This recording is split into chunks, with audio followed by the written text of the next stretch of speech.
Welcome to Rose-Hulman Institute of Technology, the U.S. News & World Report's #1 engineering school in the United States that offers a master's as its highest degree for 20 consecutive years. Rose-Hulman, where you come to find yourself. Find yourself through personal growth, through personal development, through study, research, and invention. Rose-Hulman, your home for academic and athletic excellence.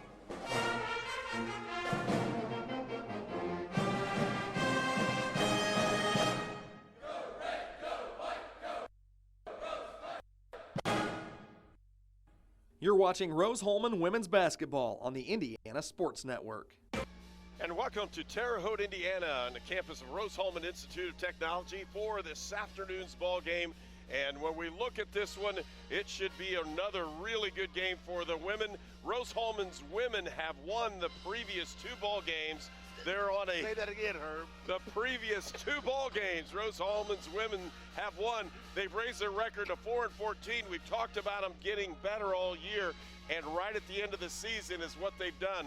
Hello, everyone. I'm Herb King, and when you look at this one, my partner Walter Gordon's going to be able to tell us a little bit more about it. 3-8 in the HCAC.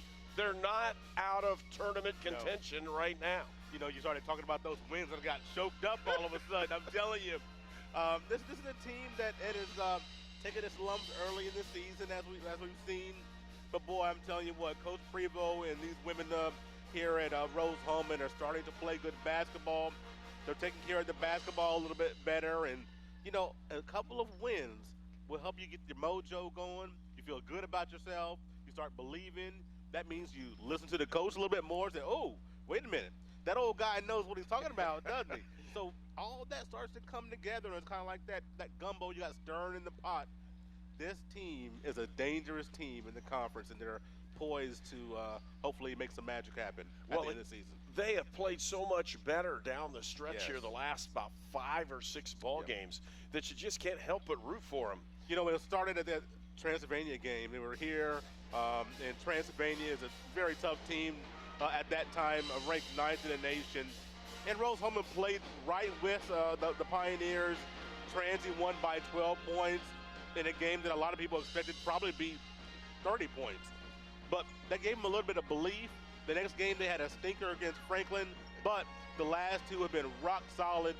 And so when you look at the second through 4th quarter against Franklin, the 4 quarters that preceded that against Transylvania, and then all 8 quarters that followed the Franklin games, this team has put together a nice little stretch, and we're hoping that we can see it develop and continue today. And if you haven't seen Rose-Hulman play before this year, 1 senior on the team. It is senior day today, and we're talking about Hannah Woody. She's done a great job in helping to lead. The Daubers have been down at certain points in the season because you're losing ball games, but you're getting better every week. And what can you say about her leadership? They'll have a chance to talk about her all day long. It is senior day here at Rose-Hulman. We're on the Sonic pregame show. We're at Rose-Hulman against Mount St. Joe, and we'll come back with more in our pregame here from Rose-Hulman. Car Hop Classic for just $2.99 is the perfect 1-2 punch of flavor and value. Time that! You need a trainer to help you eat the burger? Hey, stay out of this. Don't get in my head, man. There's barely room for me in there. Hurry in and try quarter-pound double cheeseburger or crispy tender sandwich plus tots for $2.99.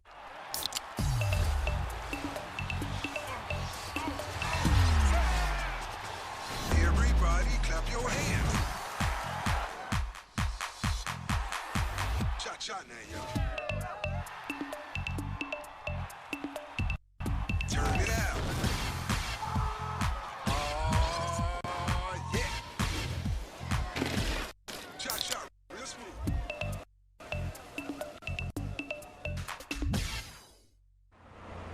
Oh, quarter-pound double cheeseburger. Look at that. Man, that looks juicy. What about this crispy tender sandwich? I know. Oh, man, we both got tots all for $2.99. This is ridiculous. Gotta love the Car Hop Classic. You're watching Rose-Hulman Women's Basketball on the Indiana Sports Network. And welcome back to Terre Haute, Indiana, Hulbert Arena on the campus of Rose-Hulman Institute of Technology. Mount St. Joe comes in with a 5-13 record. That's only one off of what Rose-Hulman has, and the same thing in the conference. They stand at 4-7. Rose-Hulman at 3-8. So a huge ball game for both of these teams as they try to matriculate up the scale and reach the opportunity for a Heartland Collegiate Athletic Conference playoff berth in the tournament. As everybody knows, the top 6 makes the postseason tournament. And when you look at that 6th line is held by Earlham right now.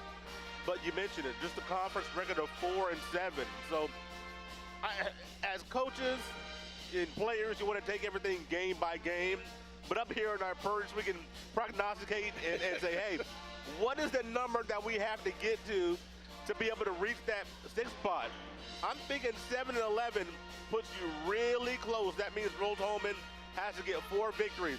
In my estimation, that all starts right here today with taking care of home court. So Rose-Hulman, you mentioned 3-8, Mount St. Joe's 4-7. You'd love to see that kind of flip-flop. And then both of these teams at the end of the day be 4-8. Rose-Hulman at the bottom of the standings last week, technically at the bottom of the standings this week, but now tied and moving up the standings, and that's what you want. Everything starts, though, Herb, taking care of home court, winning at home today. Well, they still have several ball clubs that they play along the way here that they can win. Yes. You're going to play Earlham late in the season. You're going to play Defiance late in the season. Yep. You got Mount St. Joe today. That's 3 possibles if they play well.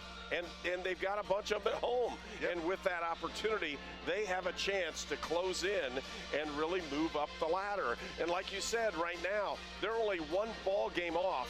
4-7 right now is 6th place with a tiebreaker, of course, but 4-7 is 6th. If they can pick up the win today, they close in just that 1 step closer, and they have an opportunity to do some damage. Coach John Prevost has really done a nice job in getting his troops to play much better and much more controlled throughout this season. He really has, and one thing that I love about Coach Prevost this year is that he is adapting to his team, and that's what the great coaches do. They look at their team. Okay, you have a basic plan, and then you see how things go, and you start to make some adaptations and some changes, some wrinkles. He has increased the pace, and it is notable. Over the last several games, this team is playing faster. They're going earlier in the shot clock, and for a team that, quite frankly, Herb, had a hard time hanging on to the basketball through 25 seconds of a shot clock, that has really helped this team out as far as playing at a faster pace, increasing the tempo, trying to get out in transition, and trying to get some earlier points earlier in the shot clock. So that's one thing, and you would say, oh, that is obvious, and that's it. Well, some coaches, every coach has a way that they want to run their team. He realized that this particular team at this juncture maybe can't hold the ball for as long as some teams that he had in the last few years can't be quite as meticulous, quite as exact. So what does he do? He opens things up, said, hey, girls, let's play some ball. Let's out there and get after it. And so that's one thing that I've noticed with this team this year that has really happened in the last few games. Well, when you look at this, again, schedule-wise, Mount St. Joe today, then you have Anderson as their next opponent. Again, Anderson is tied with Rose-Hulman at the bottom of the conference. They've already defeated Bluffton. So several of these ball clubs right in a row, if they can pick up these wins, they move up the ladder each step by step, rung by rung, and that's a good thing for a group of freshman young ladies. When you look at that, Rose-Hulman starts at least 4 because that's what they have. They don't have the upperclassmen to play. 1 player is an upperclassman. Hannah Woody is the senior. The rest of the players you're going to see for Rose-Hulman are all freshmen. They fill roles. They're understanding them better. It's been a lot of fun watching this team mature throughout the season.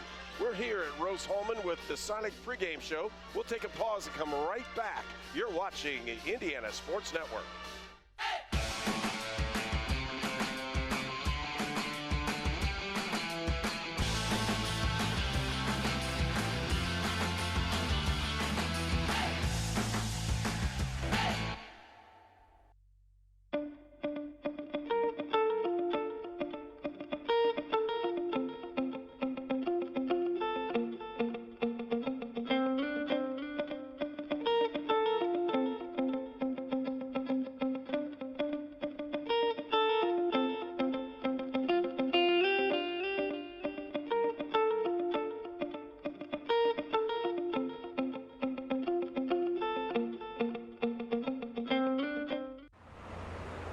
quarter-pound double cheeseburger. Look at that. Man, that looks juicy. What about this crispy tender sandwich? I know. Oh, man, we both got tots, all for $2.99. This is ridiculous. Gotta love the Car Hop Classic. You're watching Rose-Hulman Women's Basketball on the Indiana Sports Network. And welcome back to Holbert Arena. When you look at these two teams, totally different in what you're going to look at offensively. For Rose-Hulman, no player averages double figures. Right. And for Mount St. Joe, one player leads the conference in scoring, and she'll be on the floor tonight. That's Maddie Haberthy. And when you look at this, that's just totally different. All of the offense goes through one player for Mount St. Joe. And for Rose-Hulman, you don't know who's going to score on what night. You know, when you look at Haberthy, I would call her a volume scorer, a volume shooter. And this is a young lady in her career, and we're not even through three seasons yet. She's still got at least 7 games, including this one here in their junior season. She's already eclipsed 1,000 points. This young lady can put the ball in the basket. She has done it all 3 years here at Mount St. Joe's. Has been a starter for the majority of her games. Only a handful of games she's come off the bench, and so she can shoot it from the inside, outside. She'll lead the team in threes. She leads the team in free throws attempted, and so she can score the ball. And you know, we talked about it off air. You know, Coach Prevost going to want to stop her. We're able to limit her to 13 points the first time we played. A couple other Lions got off and scored double figures at that point also. But you just don't want Haberthy getting comfortable in the ball game and putting up 20, 25 points, which you could do, because that makes everything easier for the rest of her ball club.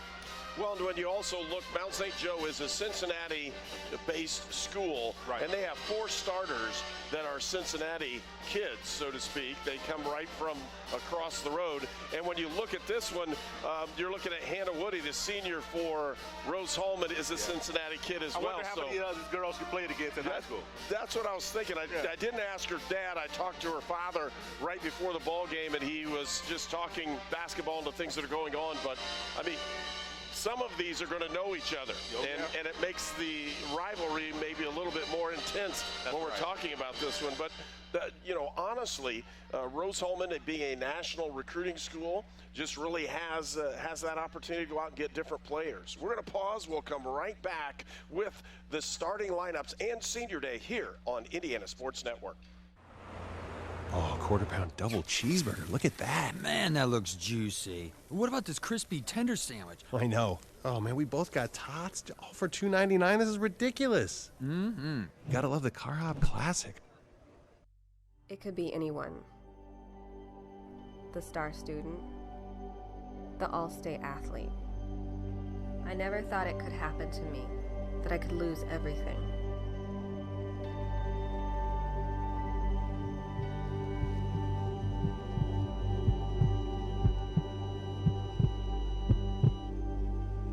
I found help, I found hope, I found recovery. I regained something lost.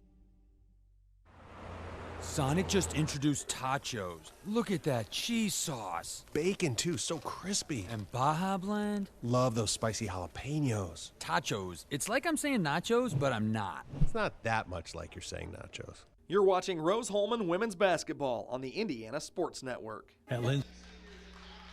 Well, and both these teams are starting to congregate towards their benches as we prepare for the start of this ball game.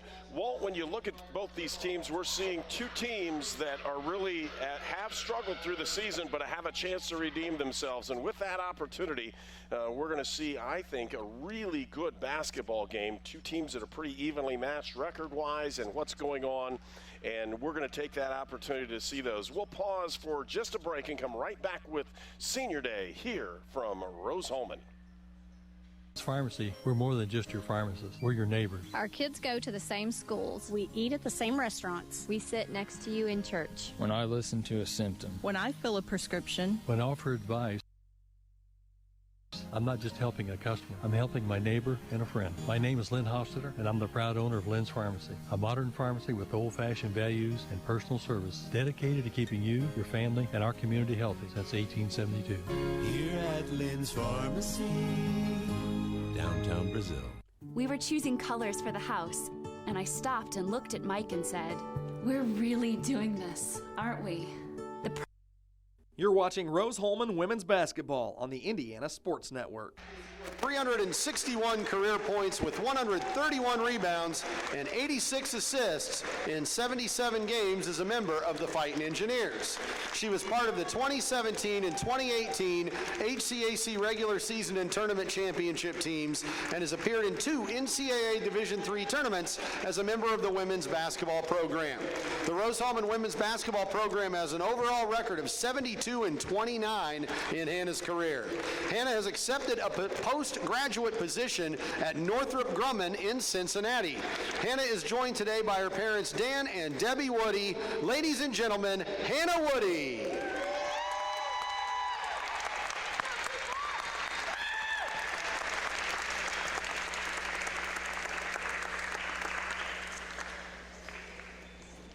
Let's have another round of applause for our one senior, Cincinnati, Ohio native, Hannah Woody.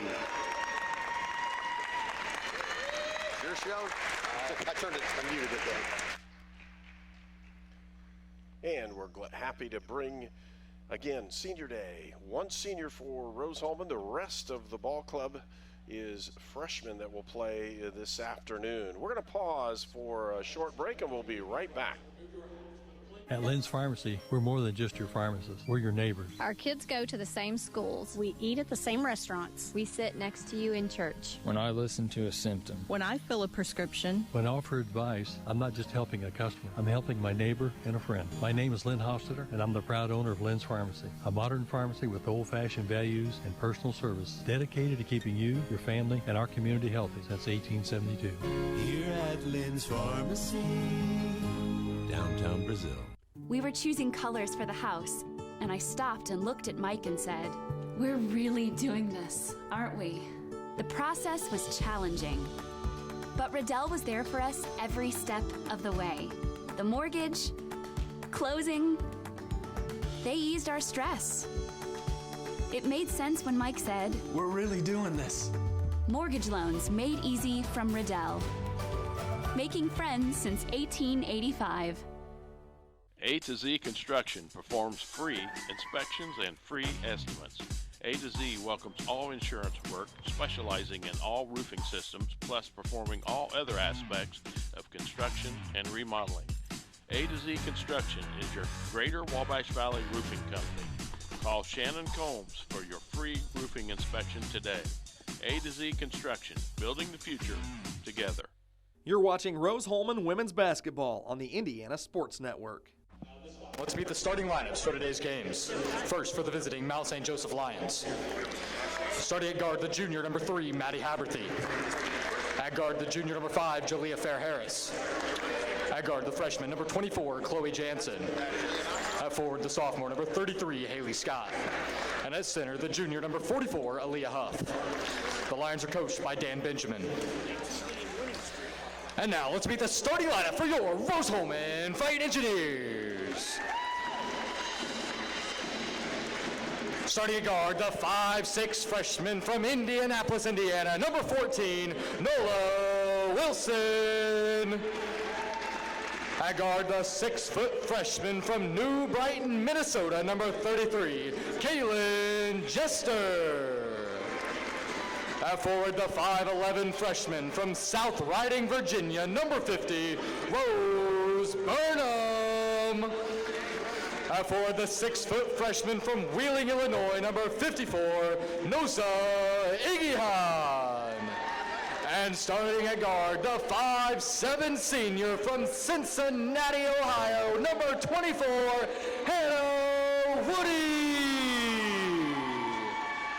The Engineers are coached by John Prevost and assisted by Kevin Robinson. And for Rose-Hulman again, Nola Wilson, a freshman from Indianapolis, is going to start at one of the guards. Hannah Woody is the other. Kaylin Jester, the freshman guard at 6 foot from New Brighton, Minnesota, will get a start. Rose Burnham from South Riding, Virginia, and the second leading rebounder in the conference, Nosa Igihan. Will start off the edge. Our officials for today's game, Mark Gines, Justin Jadlow, and Tim Cartwright. I love that we got the officials listed. They don't have their home addresses. You know what I'm saying?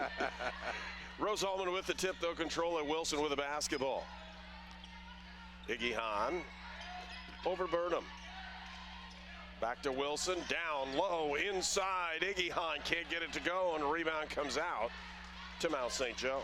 That was a great look. Just couldn't knock it down. Had a little space for the Leah Huff there. With the ball, the Lions are going to get it outside to Jansen. She's going to drive down the lane. Iggy Hahn's right on her and takes it away.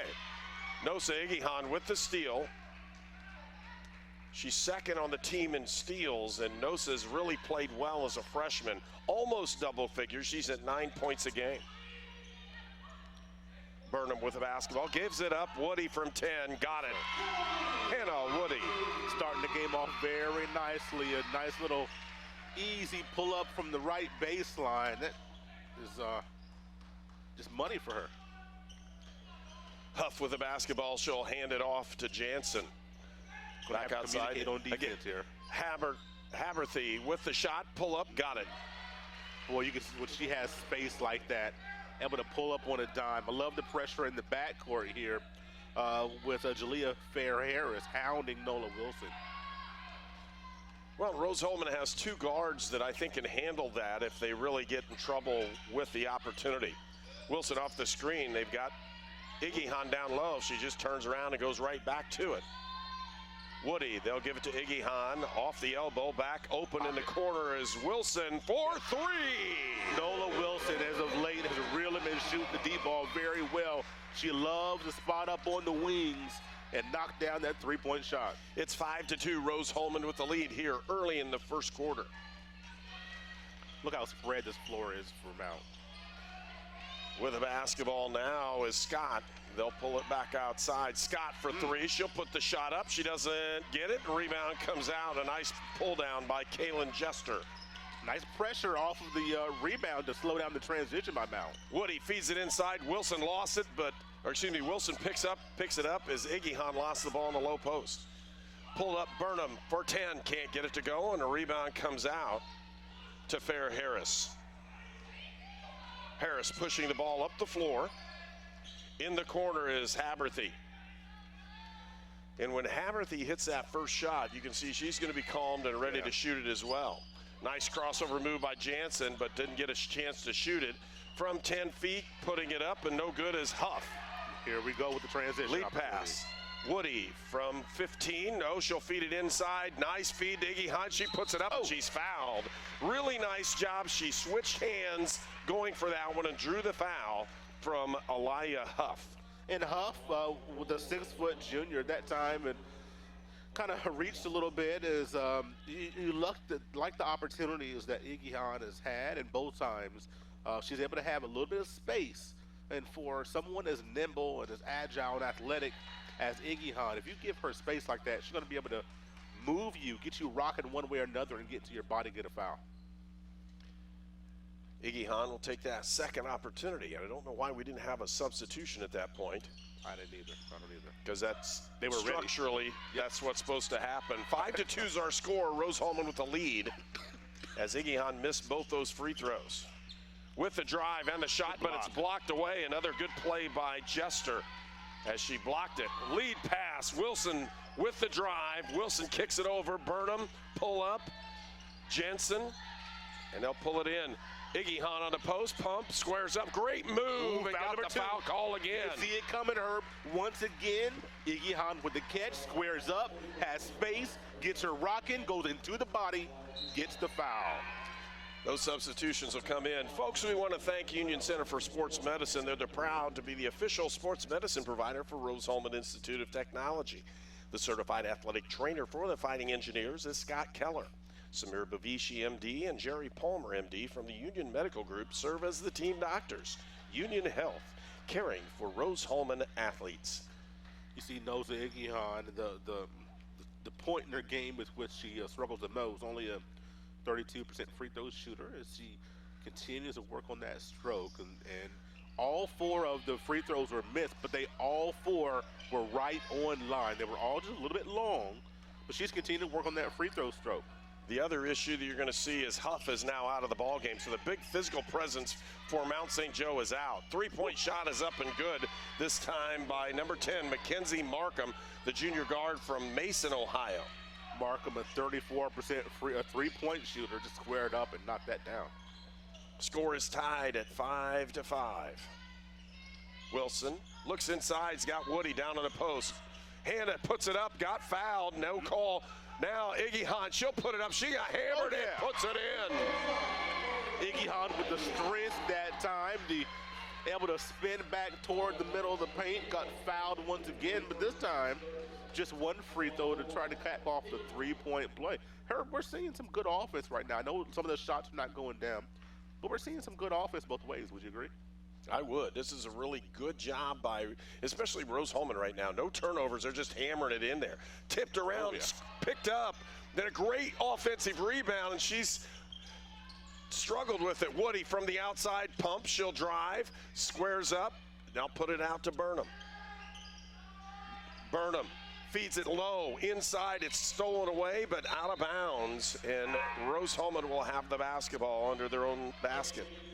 Webster and Barlow coming in. I think tipping that ball out of bounds might have been a blessing in disguise. Now we can reset. Only have 6 seconds with which to work. Got to get it up quickly. Woody will take the ball out of bounds. Looking for that ball inside. Woody's open in the corner. 17-footer, can't get it to go. Rebound, tipped around. They're going to call it over the back call.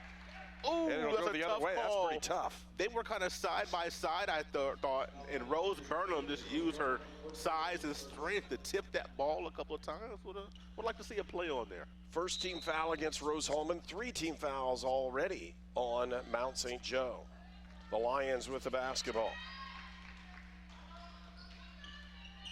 Really good ball movement by all these teams. 3-point shot up by Haggerty. Did that look good or did that look good? And she can shoot it. I don't know why anybody wasn't right in her craw. Oh, my goodness. Look out. Should have been out of bounds as he was standing on the line, but didn't call it. It is Rose-Hulman basketball. 22 seconds left on the shot clock. Haberthy really just did a nice job there. Cross court. That's a dangerous pass, but they got it in. Left-handed shot. Up and in for the senior Hannah Woody. Hannah Woody now with 4 on 2 for 3 shooting. Used the left. I love when she goes to her left hand. Kick back inside, now out. Haberthy with the drive. She'll kick it in the corner. Outside is Scott. Can't get it to go, and a rebound comes out to Rose-Hulman. Burnham now that double team in the corner. Pressured Woody. Got to get it over that 10-second line. She does. Burnham to the outside, and Webster now to Woody in the corner. Look out.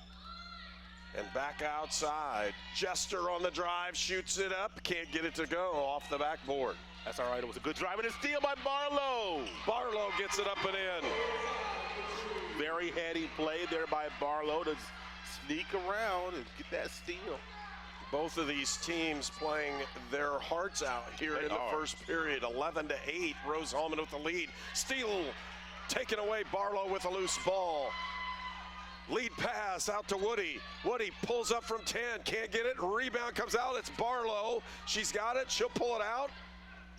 Burnham back outside to Webster, and Webster will pull it out. I love Burnham's choice. She wanted to shoot it, but didn't have a clean catch on it. With it outside is Jester. Burnham lost it in the middle. It's loose and held ball. Possession arrow goes to Mount St. Joe. Folks, we want to thank our sponsors for today's game. A to Z Construction, Hamilton Center, Lynn's Pharmacy, Refreshment Services Pepsi, Riddell National Bank, Sonic Drive-Ins, Union Health, York Automotive. Our transportation for Indiana Sports Network is provided by York Automotive with locations in Brazil, Greencastle, and Crawfordsville. Our camera operators for today's game are Kanan Harper, Carl Ennis, and Amy Metcalf. And we want to give a good shout out to the pep band for Rose-Hulman. Keep things interesting and lively today, and you're not going to see a lot of students as the #1 engineering school in the country. You don't get a lot of study time that's not taken up. So I know that's what they're doing. And we're going to timeout here, I guess. Looks like a timeout on the floor, and it is one. We'll take one as well. 11-8, Rose-Hulman with the lead.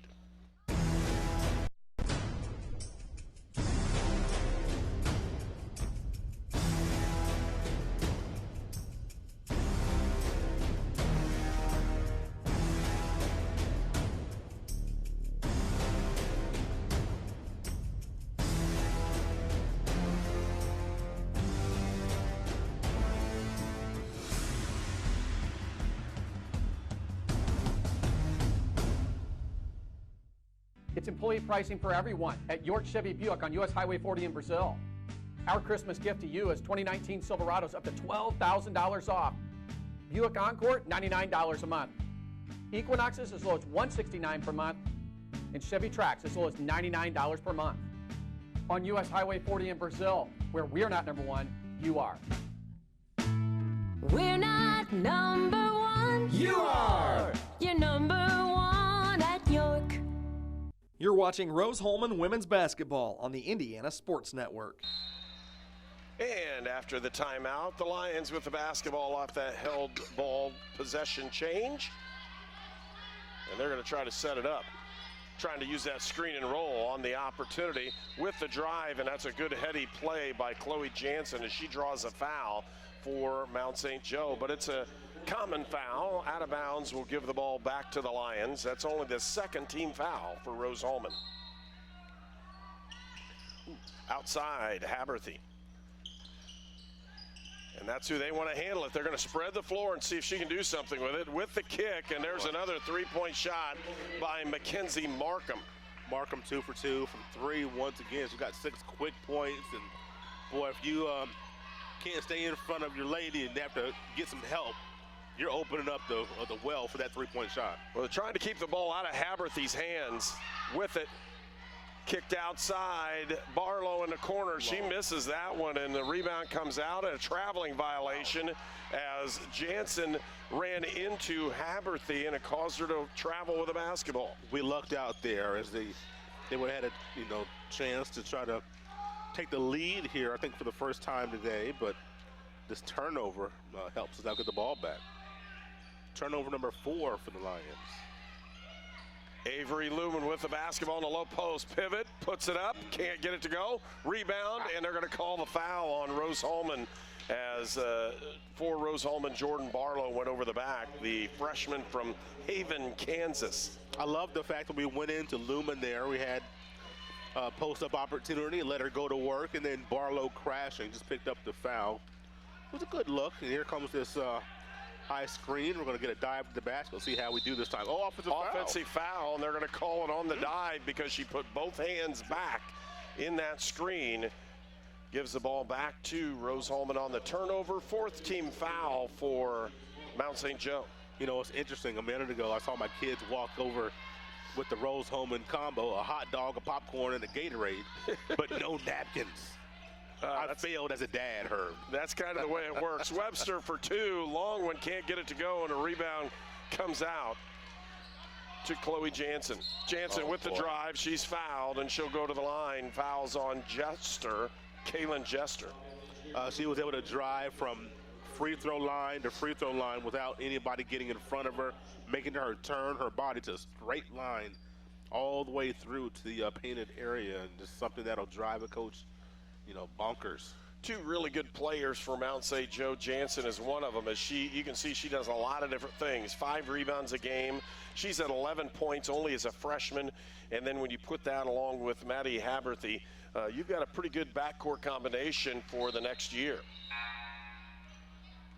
Substitution back into the ball game for Rose-Hulman is Nola Wilson.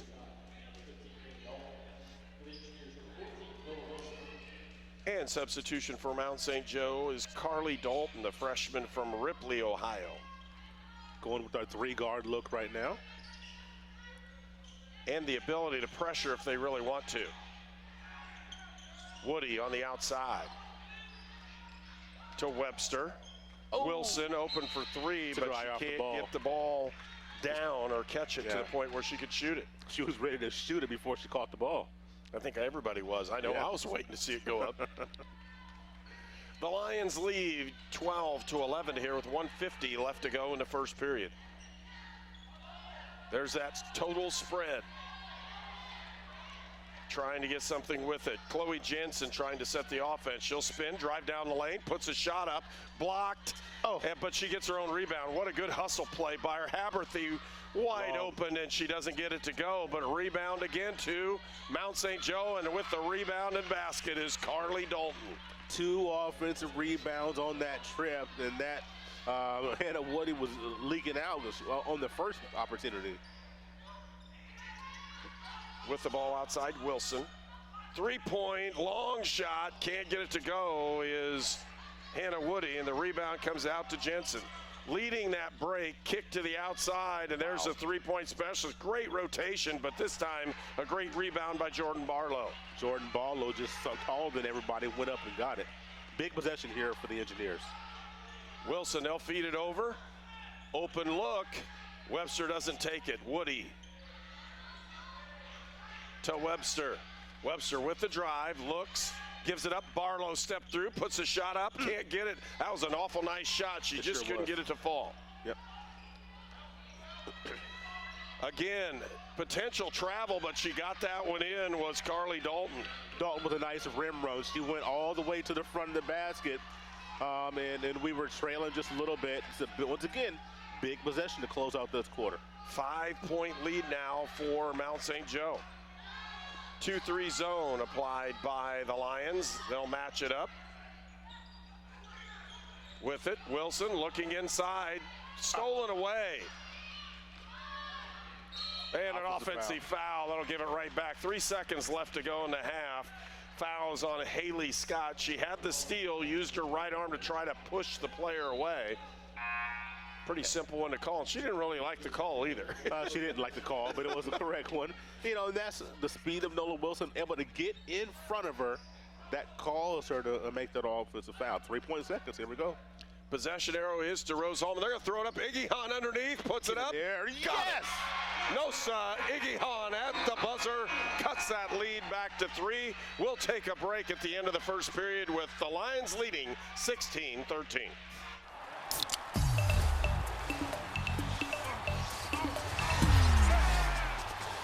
Everybody clap your hands. Cha-cha now, yo.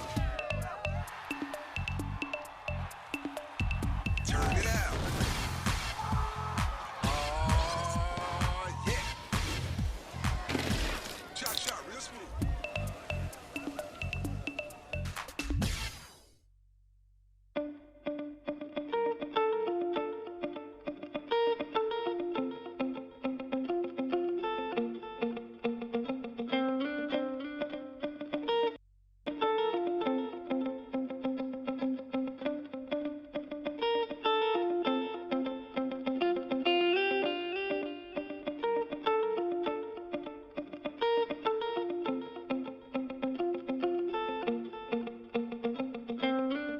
You're watching Rose-Hulman Women's Basketball on the Indiana Sports Network. 16-13 at the end of the first period, and Mount St. Joe with a 3-point lead over the Fighting Engineers. And as they come out, opportunities abound for Rose-Hulman. They're just going to have to capitalize on some of the shooting they've had. They've had great shot opportunities inside and haven't been able to get a lot of them to roll in. They're shooting 6 of 16 through the first quarter. The big thing there, only 3 turnovers, Herb, compared to Mount St. Joe's 6. So, you can hold on to the basketball. Some of these shots are going to start to go down, and some of those shots for Mount are going to start to rim out like that. Burnham, good defense on that one. Challenged the shot, and with the rebound comes out Nolan Wilson to Webster, to Iggy Hahn. Inside, had a chance and almost got it, but she got caught with her hand in a cookie jar. Yep. First foul for Nosa Iggy Hahn. You can see that Mount watched the Manchester tape, because that's what Rose did all day long as Manchester get to the corner, free throw line area down to the middle of the block. Mount St. Joe's going to try to shut that down early. Still running that screen and roll off the big giant one. Good ball reversal, a nice move, a traveling violation, another turnover. Carly Dalton guilty of that one, and the ball will go over to the Fighting Engineers. Wilson and Webster, backcourt combination as freshmen for Rose-Hulman. That's a pretty quick group of young ladies. They can really move with it. Inside, she almost traveled with that one, and he was asking for it on the sideline. Cross-court pass. Here comes Wilson. Gives it up to Iggy Hahn. Cross-court again. It's Woody with the drive. No, I thought she was going to shoot it. Iggy Hahn with the layup. Big dunk down to Iggy right there. She was able to get that shot to go, and both of these teams are really working hard. They know each other. They know what the other team is wanting to run. Chloe Jensen's trying to start the offense. They're trying to get to Haberthy. They haven't been able to do it. They're going to call the foul on the inside. Basket went in. We're going to shoot one. So really, who's the foul on?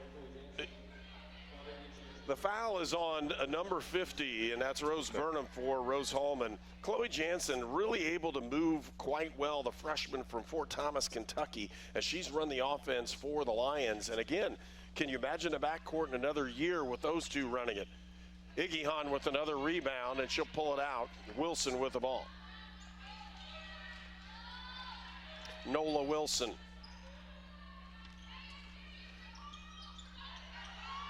Hannah Woody gives it up to Iggy Hahn. Outside to Wilson. To Webster. Iggy Hahn at the top of the key. Gives it up to Rose Burnham. Fighting for it. Can't get it to go. And a rebound comes out to Mount St. Joe. Boy, Mount has really increased their defensive pressure right now. Haberthy, and she gets double and almost triple team. Jansen with it, driving down the lane. Haberthy open for three, challenged, but to no avail. Maddie Haberthy knocks that one down. It's 21-15. Mount St. Joe with the 6-point lead. Lions 4-7 from three-point range, really knocking it down so far. 2-3 zone. Rose-Hulman's going to have to attack it. Here it is. Stolen away. Might get a timeout here. Maddie Haberthy with the layup, and a timeout's been called by Rose-Hulman with a trail by 8 here early in the second period. We'll take a break. You're watching Rose-Hulman basketball. It could be anyone. The star student, the all-state athlete. I never thought it could happen to me, that I could lose everything.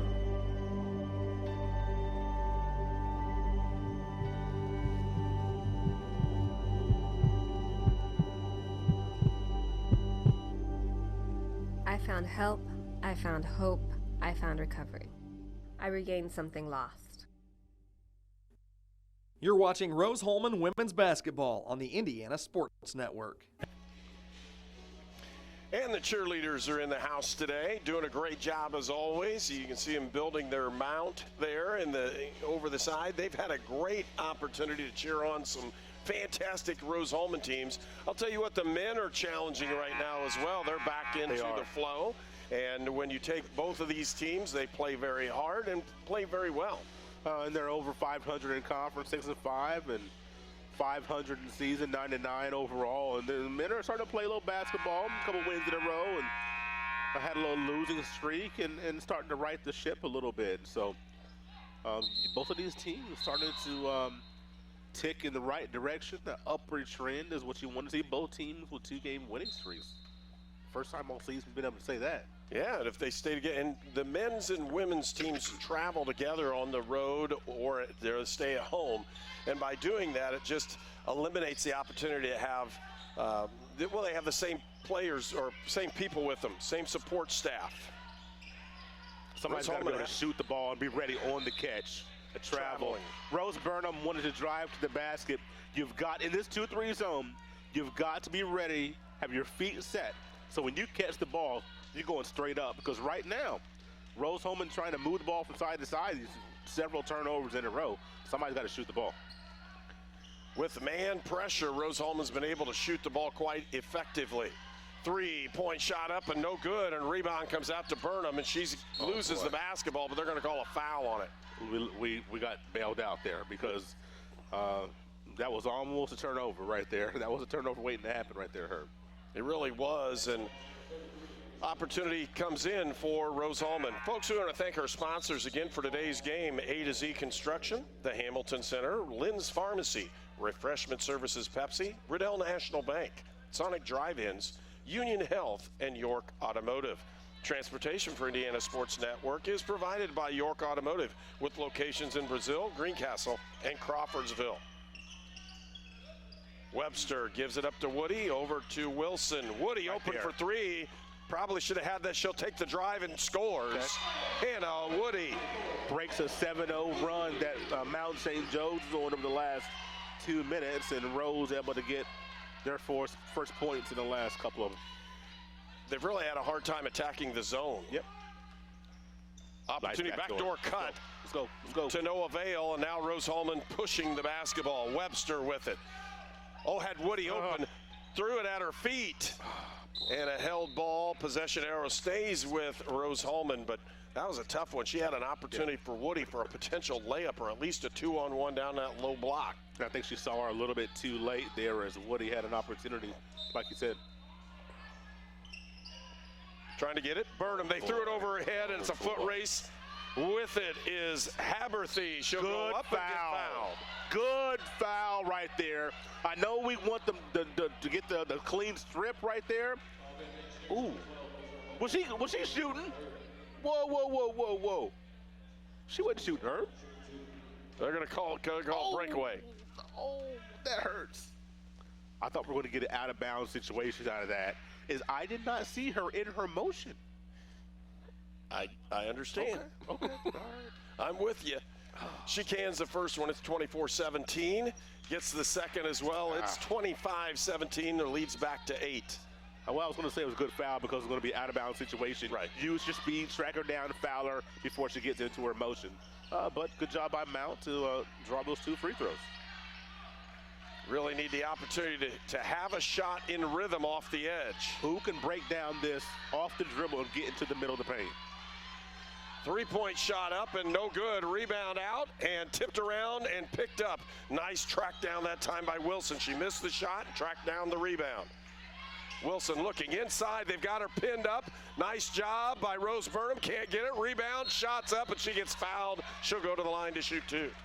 When Rose Burnham is in the middle of the paint, right now, when she catches at 10 feet right there in the middle of the paint, I want her to shoot that ball instead of dribbling into double and triple coverage and forcing up a tough layup attempt. She did have opportunities there, but she just couldn't get them in, and that's because a lot of the pressure she's feeling when she goes to shoot the basketball.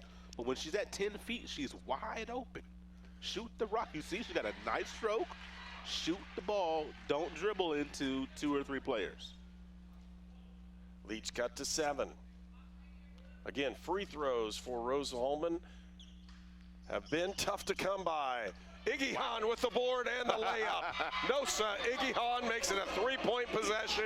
And I'll tell you on the side right now, Dan Benjamin did not like that call as he's chewing every official he can get a hold of. The lead's cut to 5. But he's upset, but Iggy Hahn went right over the line. What a backdoor. Backdoor cut, they'll move it around. Again, using that spread offense, and because of the 3-point shot, they have opportunities. Moody into the ball game, they'll hand it off. Haberthy, she'll kick it back out to Moody, puts the shot up, can't get it. Great blockouts by all the Rose-Hulman players as they had that one controlled. Back to Woody, she had a chance, pump, kick out. And again, a nice move offensively. Chester outside to Woody with the drive, gives it to Iggy Hahn. Wilson for 3 on the side, got it. Big shot right there. Nola Wilson. Nola's now got 6. She's hit a couple of 3-point shots in this ball game as well. Leads back to 2 as Rose-Hulman cuts in one more time. Rose in a 6-0 run over the last minute. 3-point shot outside, deep and no good. Tipped out and held back inside. And we're going to call a great hustle. Timeout. Timeout. So with the timeout, we'll take one as well. 2-point lead for the Lions, 25-23 for more Rose-Hulman basketball.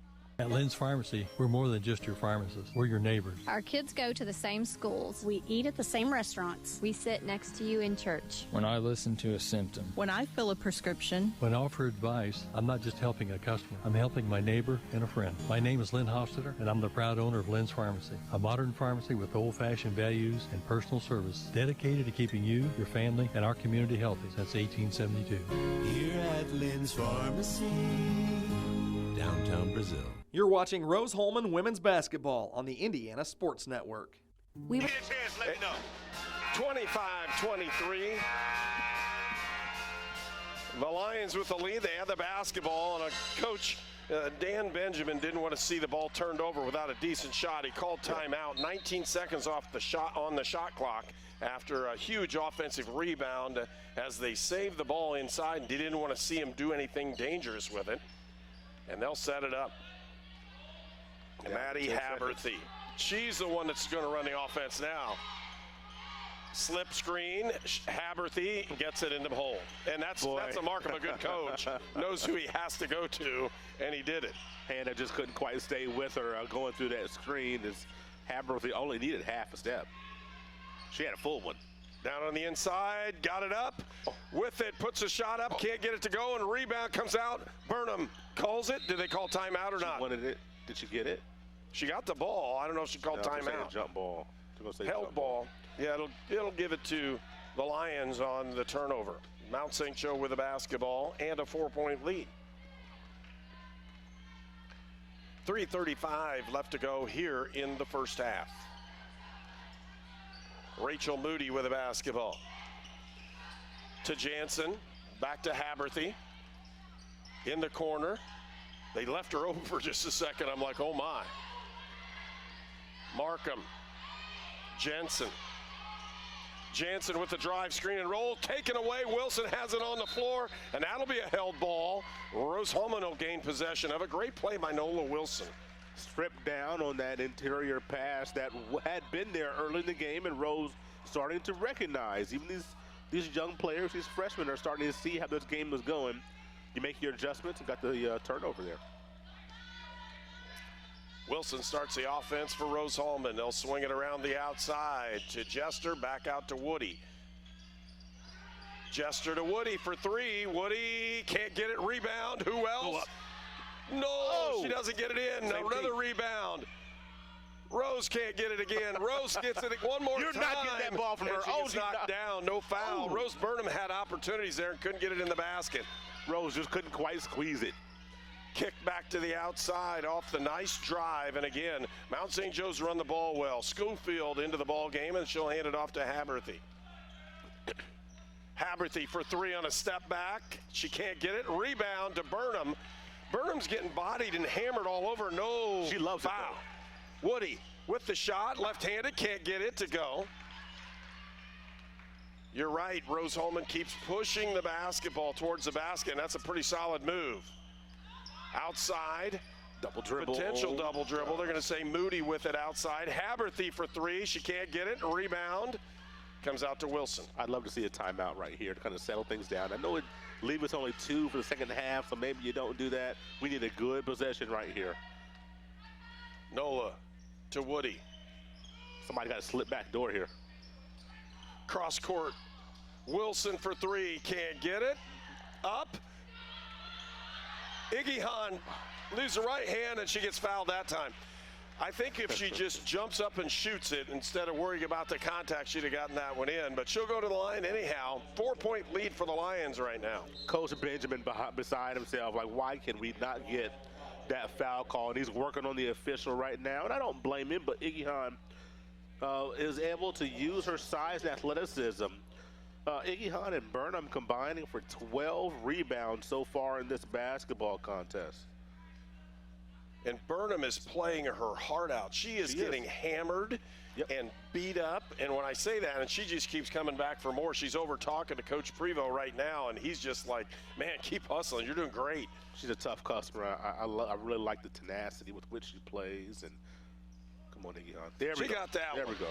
But Rose Burnham is she's tough as nails. And I was screaming earlier, not going to get that ball from her because she's just so tough and strong. And just so much desire that she plays with. You can just see it oozing out of her pores. Trying to get the ball to Haberthy. They do. Kicked outside to Fair Harris. Inside, and that's a nice play. And they're going to get Iggy Hahn on the foul. The basket goes to Rachel Moody, the sophomore from Oak Hills in Cincinnati. It's really tough for this team. I talked about it earlier. Going to have to really communicate defensively. You have a very young basketball club, and you have so many screens, so much switching. For a young team, I don't care if you have 5 seniors out there. It's tough to cover this type of offense, but boy, for a young team like this, Mount St. Joe's is putting them through the paces, really making Rose earn this. Wilson with the rebound, 5-point lead for Mount St. Joe. Closing in with 1 minute left to go here in the first half. Outside to Jester, inside to Burnham. Kick out. Woody had a chance for that one. She should have just shot the basketball, as she's a good 3-point shooter, one of the best Rose-Hulman has, and she can't pass those looks up all the time. She's going to have to shoot one every now and then to open that middle. Turnover number 10 now for the Engineers as they started to mount in these turnovers. We're under a minute left to go. 50 seconds left to get in that first half. Stay down. Cross, really nice cut. Scoop up, can't get it, and rebound comes out to Rose-Hulman and Jordan Barlow. There's about 12 seconds difference in the shot clock. Cross court, Woody looked at it, thought better. She crosses it over again. Jester, they're going to give it out to Wilson. Jester open. Barlow gives it up, and a nice feed to Rose Burnham on the inside. That's the play. That's the play right there. Outside to the free throw line area to the block. And you worked all day long against Manchester. First time it worked well today. Crosses up, Haberthy. Kicked it out to the corner and opened 3, and shots up and good by Maggie Schoolfield, a freshman from McNicholas. And that'll be the end of the first half. A 6-point deficit for Rose-Hulman as they head into halftime. And we'll pause for a break and come right back with our halftime report. You're watching Indiana Sports Network. We were choosing colors for the house, and I stopped and looked at Mike and said, "We're really doing this, aren't we?" The process was challenging, but Riddell was there for us every step of the way. The mortgage, closing, they eased our stress. It made sense when Mike said, "We're really doing this." Mortgage loans made easy from Riddell. Making friends since 1885. A to Z Construction performs free inspections and free estimates. A to Z welcomes all insurance work, specializing in all roofing systems, plus performing all other aspects of construction and remodeling. A to Z Construction is your Greater Wabash Valley roofing company.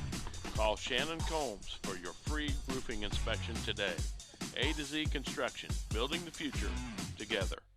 You're watching Rose-Hulman women's basketball on the Indiana Sports Network.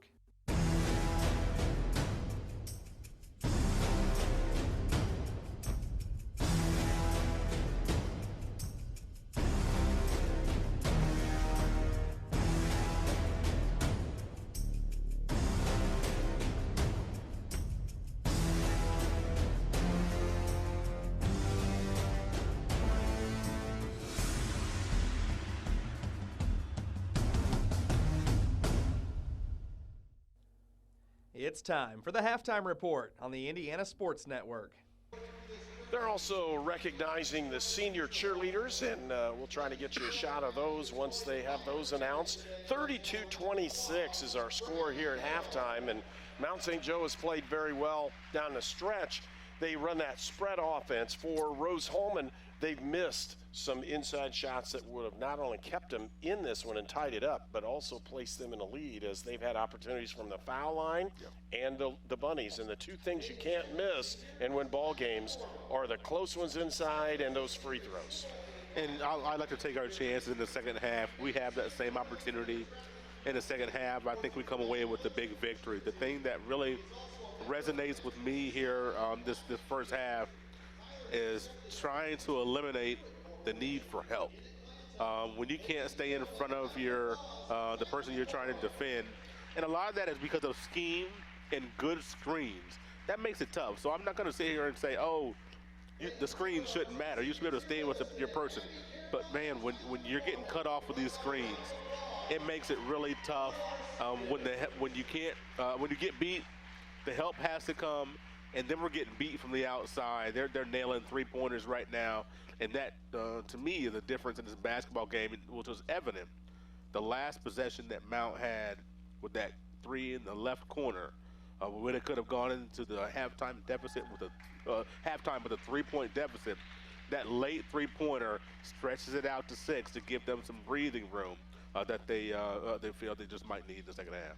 Well, and you think about it, Haberthy, really, you don't think she scored that much, but she has 14 points in the first half. A quiet 14, Herb. Yeah. I can't believe that she scored. It felt like maybe 7 or 8, but wow, that young lady just. It's not always loud. Sometimes it's a quick 3, sometimes it's an and 1, sometimes it's getting all the way to the basket. She does it in a multitude of ways, and 14 points that first half. She's feeling really good, but she's not the only one. No, she's not, but she's 5 of 8 from the floor, and when they have Chloe Jansen, who's run the offense, she's only 1 of 5 from the field, but for Chloe, she's run the offense in that spread with the drive and the kick and the dish. Those kinds of things have really helped out. And for Rose-Hulman, again, opportunities abound inside. They've missed some short ones. Yes, there's been contact, but you have to play through that in the first half. And Rose-Hulman has gotten the ball where they need to score. They just have to convert. And I think they will. You look at Rose Burnham with several opportunities, and Jordan Baldo had a couple of opportunities. Nosa Igihan had some. So they've all had opportunities in the painted area. They're getting shots in the paint. I know that's what Coach Prevost wants, but because of this swarming defense, they're being hurried when they get to their spot. And so the congestion in the paint, the thought that players are coming, making them hurry a little bit. They're just not quite as comfortable as you would like them to be. So, maybe shoot that free throw, that mid-range jumper. Be the anti-Mike D'Antoni and shoot the mid-range shot right now, because I think that'll be open for you until things loosen up. We're at halftime here at Rose-Hulman. It's Rose-Hulman trailing in Mount St. Joe in women's basketball 32-26. We'll pause and take a break. We'll be right back. It's employee pricing for everyone at York Chevy Buick on US Highway 40 in Brazil. Our Christmas gift to you is 2019 Silverados up to $12,000 off. Buick Encore, $99 a month. Equinoxes as low as $169 per month. And Chevy Trax as low as $99 per month. On US Highway 40 in Brazil, where we're not number one, you are. We're not number one. You are. You're number one at York.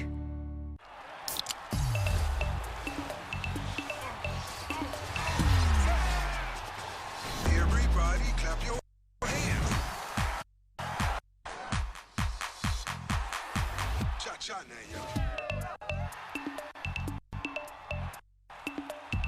Turn it out.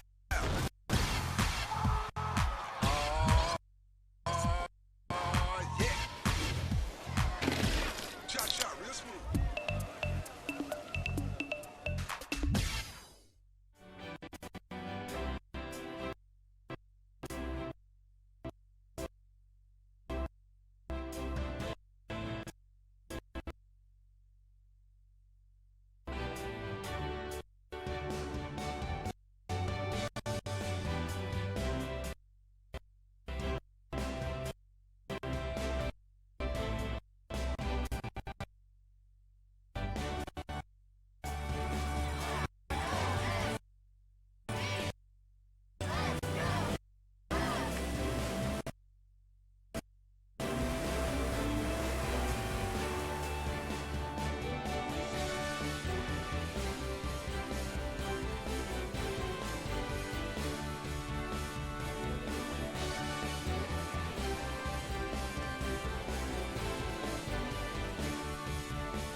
Sonic just introduced tachos. Look at that cheese sauce. Bacon, too, so crispy. And Baja Blend. Love those spicy jalapenos. Tachos. It's like I'm saying nachos, but I'm not. It's not that much like you're saying nachos. You're watching Rose-Hulman Women's Basketball on the Indiana Sports Network. And welcome back to Terre Haute, Indiana, Holbert Arena on the campus of Rose-Hulman Institute of Technology. It's halftime of the women's game, 32-26. Rose-Hulman finds itself 6 points down, and you can really look statistically at a couple different things. One of them is Rose-Hulman's not shooting the ball near as well as what Mount St. Joe is. And this is an offensive explosion I think, for both these teams. They're playing pretty well.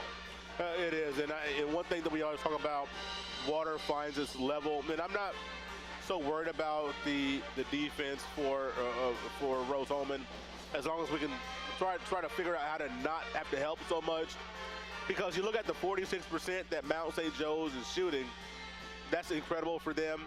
Their average, they shoot around 33%, which is around the same thing that Rose-Hulman shoots. So I think by the end of the day, they'll be, close to that average, maybe 35, 36% if they have a good second half. I do not expect Mount to come out in the second half and shoot as well as they did in the first half. I think Rose's defense will be able to ratchet up a little bit. So that number will come down. As to with a three-point number, they're not going to shoot 38% in the first half. That'll come down to what they usually shoot, right around 28, 29%. The numbers are the numbers, and over time, that's why Vegas and the sports books, that's why they don't lose. Because over time, they map that stuff out. The numbers are the numbers, right? So when you look at the shooting percentages, there's an abnormality here or there. But I think that'll settle down, and Mount may come out here in the second half and be, lights out. But I think they'll regress to the mean. I'm going to add to yours and say it's the bus ride. Okay. That's what it is. Yeah. It's the bus ride. You take a ride on a bus and you get somewhere, and in the second half, in that fourth quarter, it's tough to knock down threes. Yeah. That's the tough one, just kind of looking at what's going on. So, again, 35% for Rose, 46% for Mount St. Joe from the field. The free throws have kind of hurt Rose-Hulman as well. They're only 2 of 9. 3 of 6 for Mount St. Joe. Rose-Hulman has an opportunity. They're not in huge foul trouble. They've been doing a really nice job. Rose Burnham on the inside with 7 assists at the end of the first half. That's huge for her.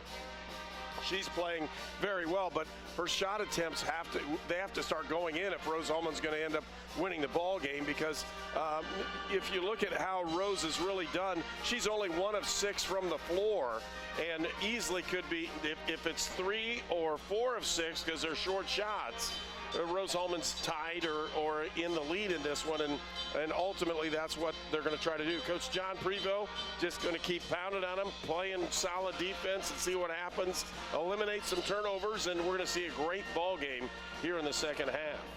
Rose with 10 turnovers in that first half. Would love to see, you mentioned eliminate some turnovers, would love to see that. Did a great job in the first quarter with only 3. Second quarter got a little sloppier, some of those live ball turnovers, which really kill you, letting Mount get out in transition. But all in all, a pretty good first half for both of these teams. You mentioned kind of the offensive explosion. The first time these two teams played, it was something like 47-27 by the time this thing was over. So you're seeing the ball go in the basket. Early on, we saw some really, really good offense being run. I'd say the first 5 or 6 minutes of the ball game, both teams were running offense very crisply. Not all shots were going down, but that was a testament to the defense that they had out there. So I like what I saw out of both of these teams. Huff, knocking her out. So we'll see her come in the third quarter. We'll see if that makes a difference. That might take one of the shooters off the floor for Mount St. Joe's if Huff stays on the floor. So it'll be an interesting mix to see how this goes. Yeah, because with Huff, you can tell she's not going to be an outside threat at all. You can just literally not guard her outside the three-point line or close to the three-point line. but she's a physical presence on the inside, and their offense may change because of her, so we'll see what happens that way. For Rose-Hulman, just knock down a few more shots, play a little bit better defense, and we will see what happens here in the second half. Again, it's Rose-Hulman against Mount St. Joe. Here we'll get ready for the second half from Hulbert Arena on the campus of Rose-Hulman Institute of Technology. Again, you're watching Rose-Hulman basketball. We'll be right back for the start of the second half. It could be anyone. The star student, the all-state athlete. I never thought it could happen to me, that I could lose everything.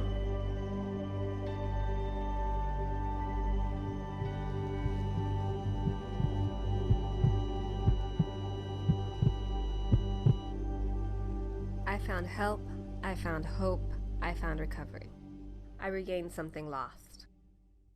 At Lynn's Pharmacy, we're more than just your pharmacist. We're your neighbors. Our kids go to the same schools. We eat at the same restaurants. We sit next to you in church. When I listen to a symptom. When I fill a prescription. When I offer advice, I'm not just helping a customer. I'm helping my neighbor and a friend. My name is Lynn Hofstadter, and I'm the proud owner of Lynn's Pharmacy, a modern pharmacy with old-fashioned values and personal service, dedicated to keeping you, your family, and our community healthy since 1872. Here at Lynn's Pharmacy, downtown Brazil. We were choosing colors for the house, and I stopped and looked at Mike and said, "We're really doing this, aren't we?" The process was challenging, but Riddell was there for us every step of the way. The mortgage, closing, they eased our stress. It made sense when Mike said, "We're really doing this." Mortgage loans made easy from Riddell. Making friends since 1885. A to Z Construction performs free inspections and free estimates. A to Z welcomes all insurance work, specializing in all roofing systems, plus performing all other aspects of construction and remodeling. A to Z Construction is your Greater Wabash Valley roofing company. Call Shannon Combs for your free roofing inspection today. A to Z Construction, building the future together. You're watching Rose-Hulman women's basketball on the Indiana Sports Network. Sonic just in. Mount St. Joe will start with the basketball in the second half and a 6-point lead. Looking for that backdoor cut. It's loose, and Rose Burnham picks it up. Gets out of trouble. And Rose-Hulman will have the basketball. Jester to Woody. Off the screen of Burnham. 10-footer. Can't get it to go. Rebound. Iggy Hunt went over the back. And that's the problem that she has sometimes, and that's to Aliyah Huff. That's her third foul. Huff with a nice block out, and she's a big enough frame that you can't jump over. That's the one you just cannot afford to have coming out of the halftime break and picking up that foul right there where you're not going to get the ball. Just go back and play straight up defense. You need Iggy on the court for her rotation minutes here at the beginning of the half. Jensen tries to turn a corner, gives it up to Haberthy. Haberthy with the drive down the lane, kicks it inside. With it is Huff. She'll put the shot up and in. Aliyah Huff from Roger Bacon High School in Cincinnati. 8-point lead. It's the largest of the game. Tipped around and picked up by Wilson. Now Jester with it. Wilson to Jester, inside to Burnham, crossover, drive, shot, in. Rose Burnham, and if she can score like that, Rose-Hulman will climb back in this thing pretty quickly. And that young lady was able to use her left hand there, Herb, as you saw. Right-handed player, a freshman, able to use the left off the glass. How about that? With a drive and kick out, Haberthy looked at it. One dribble, they'll pass it around. Scott back outside to Fair Harris. Back to Scott, they're gonna feed it inside. And she puts it up, can't get it to go, and a rebound comes out to Rose-Hulman. Jester with the board. Deep pass, Woody with a crossover, with the drive, kicks it up, and Burnham has it put back at her. A nice block by Huff. Lead pass to Haberthy, she'll put the shot up and in. That was a big swing right there that could have been a 4-point game, and all of a sudden it balloons back out to 8 off of that block. Hannah Woody with the basketball. But this zone has really, really hurt the Engineers. Well, they just haven't been able to shoot over it, and they pass the ball into people's hands. There's an easy, nice layup. Burnham, or Maddie Haberthy with another layup, and she's already up to 18. A couple of transition opportunities, get some easy points in this third quarter. Woody outside to Wilson. Barlow, Woody. Jester inside, Barlow gets it up, can't get it to go, and the rebound comes out to Mount St. Joe, a 10-point lead from the Lions. Didn't go down, but that was a good, it was a good look there. Stolen away. Jester one-on-one. She'll drive, she'll shoot, she can't get it in a hole. Then a rebound comes out to Fair Harris, who pushes it really hard all the way down the length of the floor. It's out of bounds. That's us.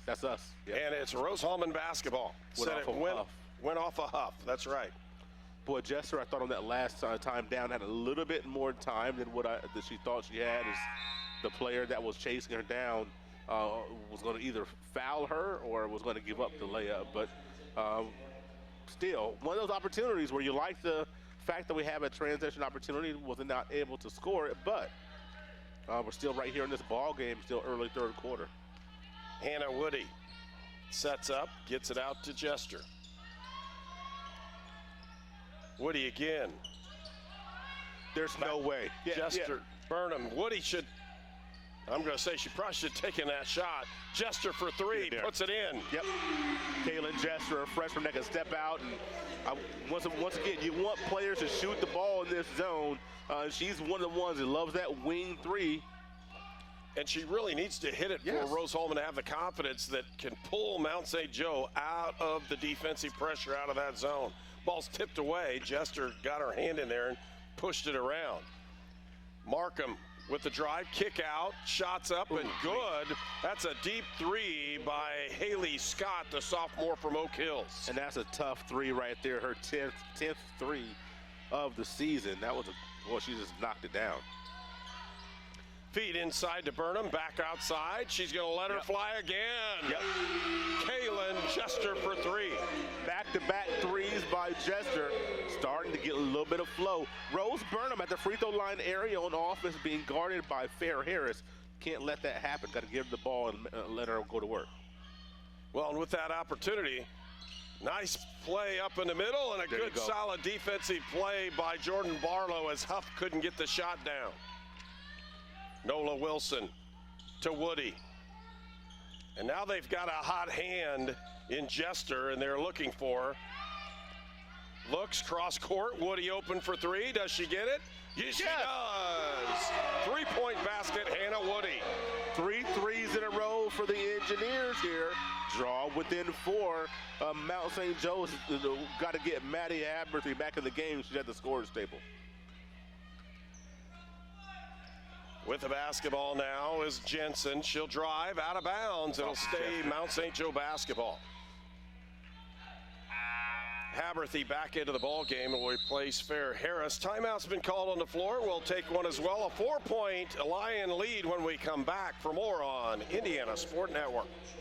It's employee pricing for everyone at York Chevy Buick on US Highway 40 in Brazil. Our Christmas gift to you is 2019 Silverados up to $12,000 off. Buick Encore, $99 a month. Equinoxes as low as $169 per month, and Chevy Trax as low as $99 per month. On US Highway 40 in Brazil, where we're not number one, you are. We're not number one. You are. You're number one at York.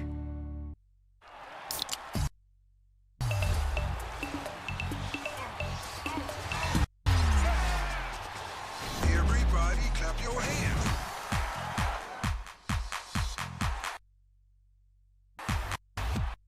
Shot now, yo. Turn it out. Yeah. Shot, real smooth. You're watching Rose-Hulman Women's Basketball on the Indiana Sports Network. Lead's been cut to 4 as Rose-Hulman has nailed 3 straight 3-point shots. And given that opportunity, Here comes Haberthy down the inside, and the shot is up. No good. A good solid defense as Scott couldn't get that one to fall for Mount St. Joe. Oh, she should have gone straight down the lane. Had an opportunity. Woody with it. Rose Burnham, they'll feed it inside. Barlow can't get it to go, and a rebound comes out to Huff. Could have been a foul there on Barlow, but they're going to let it play on. Again, 4-point lead for Mount St. Joe.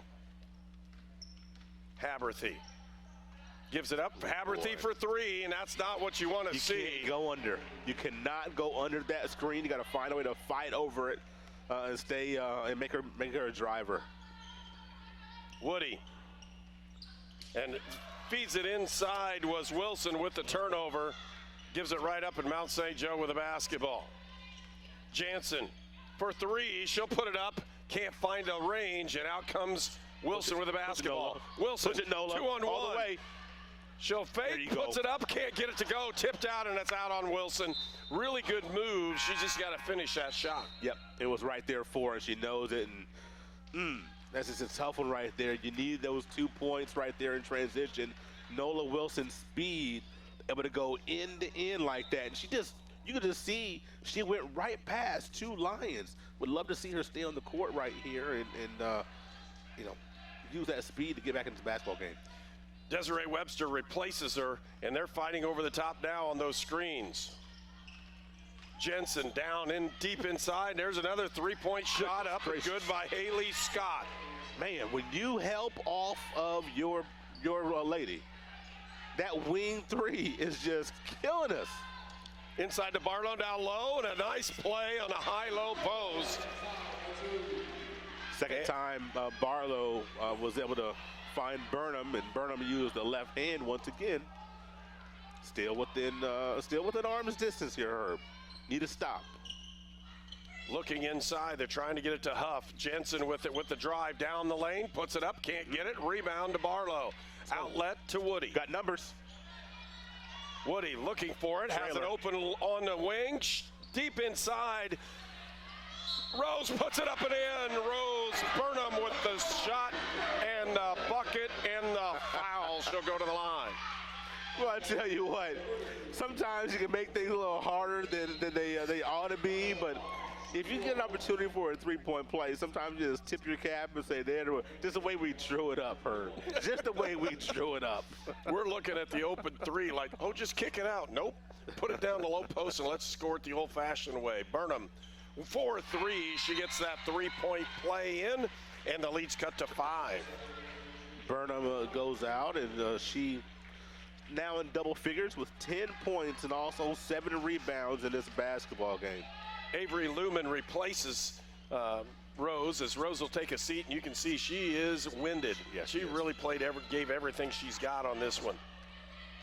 Webster playing along and defensively. There's another three-point shot up and in, this time by Markham as she hits another one. Again, just way too far off the offensive player. Outside to Jester, back to and inside. There's foot's on the line for Webster. Okay. She hits a 2. Big shot there for Desiree Webster as she gets her first 2 points here today. Even though the foot was on the line, you're still able to keep the offensive streak going. Jensen moving offensively. Great She'll defense. take the drive, kick outside to Haberthy. She'll drive the lane and threw it right out of bounds. That may be the worst play I've seen her make. Yeah. Because I don't think she's made any mistakes almost the whole ball game. I agree. And Huff, that's a tough ball for Huff to catch. It was right between the wickets there. It's too low for your center to go down there and catch it. You want to have that a little higher for her. 6-point lead for Mount St. Joe, and Rose-Hulman with the basketball. Boy, you just feel if Rose could just get tied. Make it tough. Woody pulls up from 15, can't get it, and rebound comes out to Jansen. Jansen on the drive, and boy, is she flying down the lane and scores. You have to stop the ball, Herb. That's the second time we've seen a coast-to-coast drive. Got to stop the ball. 8-point lead for Mount St. Joe. Webster with a basketball with 1:10 left to go here in the third period. Looking inside, they'll give it to Barlow. She'll turn around, shoots it up, can't get it to go. Rebound, and they're going to call a foul on that one. Luma's going to get called for the body and just trying to go for that rebound. And you know, referee calls a foul. I don't disagree, but you like to see the aggressiveness by Lumen trying to get that offensive board. So Mount St. Joe with a basketball and an 8-point lead as we approach a minute left to go here in the third period. Every time we get it down to 4, they respond with a bucket. It's been back and forth just like that the whole ball game. That 7-point run they had early in the second quarter really hurt them. Jensen has it knocked right back out. A good block down inside. Great play by Webster. She holds in the pass and lays it in. The lead's cut to 6. We'll see if we get a stop. You got a 6 seconds difference on the shot clock, game clock. 52-46. Inside. Oh, no! Step back 3. Hagrid can't get it to go. Haberthy, but they'll put it inside and they'll get the foul on the low post. No shot, but that'll eliminate the opportunity to get the ball back here in the third period. Boy, you saw Webster got lost on that screen, went way under, and I thought that was going down. Ooh, now we got the last possession by the Lions if they want it. Jensen will set it back up. Big offensive rebound by Huff.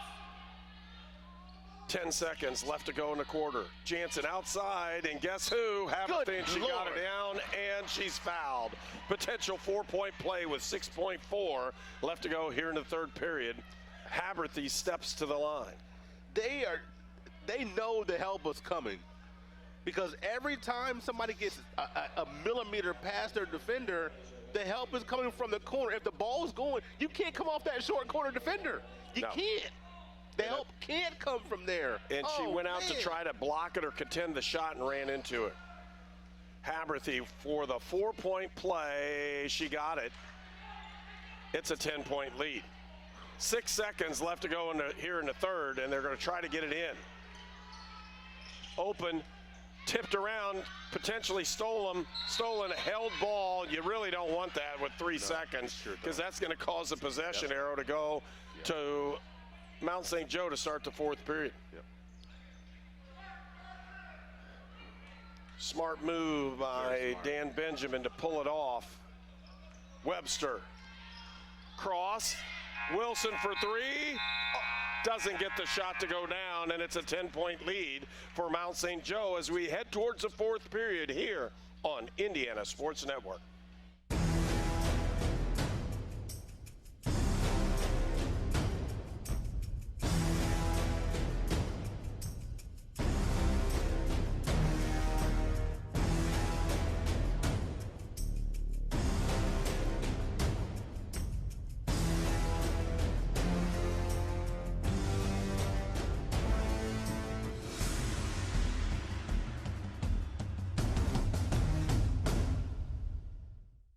It could be anyone.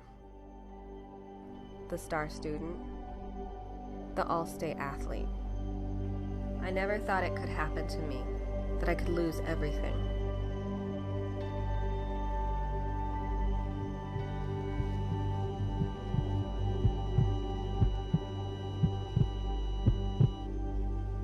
I found help, I found hope, I found recovery. I regained something lost.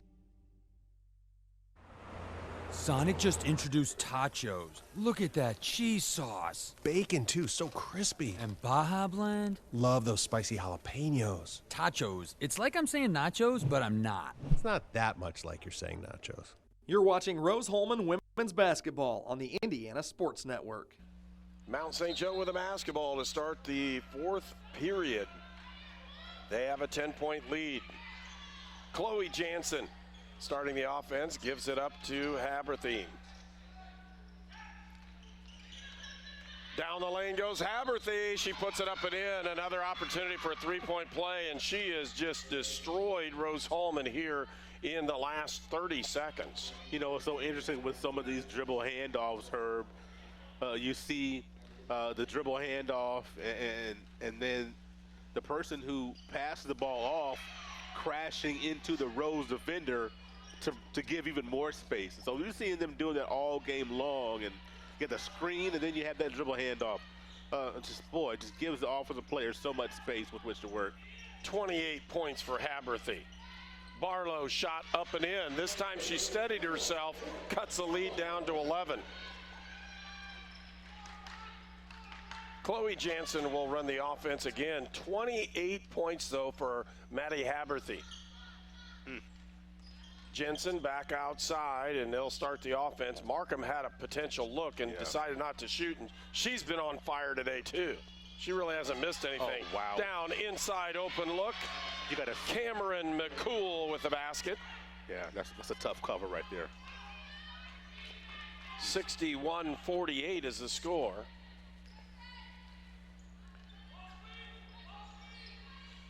And Rose-Hulman with a basketball. Woody outside to Barlow. Kicks it over to Lumen. And Woody again, and we're going to call a foul off the ball. And we'll have a substitution in. Folks, Union Center for Sports Medicine is proud to be the official sports med provider for Rose-Hulman Institute of Technology. The certified athletic trainer for the Fighting Engineers is Scott Keller. Samir Babishi and MD and Jerry Palmer MD from the Union Medical Group serve as team doctors. Union Health, caring for Rose-Hulman athletes. Webster gives it up to Woody. Back out, Webster over to Wilson. Back to Webster with the drive. She'll put the shot up, can't get it to go. Rebound Barlow, she has an open look and in. Barlow's playing so well here today. Now 6 points, 6 rebounds to go with it. 61-50 is the score as we approach that 8-minute mark into the ball game. When do you put Iggy Hahn back in the game? Well, she's going to have to go back in pretty soon if they're going to mount a run, because defensively is where they're hurt. 3-point shot up by Dalton is good. Carly Dalton, the freshman from Ripley, Ohio. There was nobody on that hemisphere of the court. 14-point lead, and Rose-Hulman needs to mount a huge challenge here in the next 2 minutes.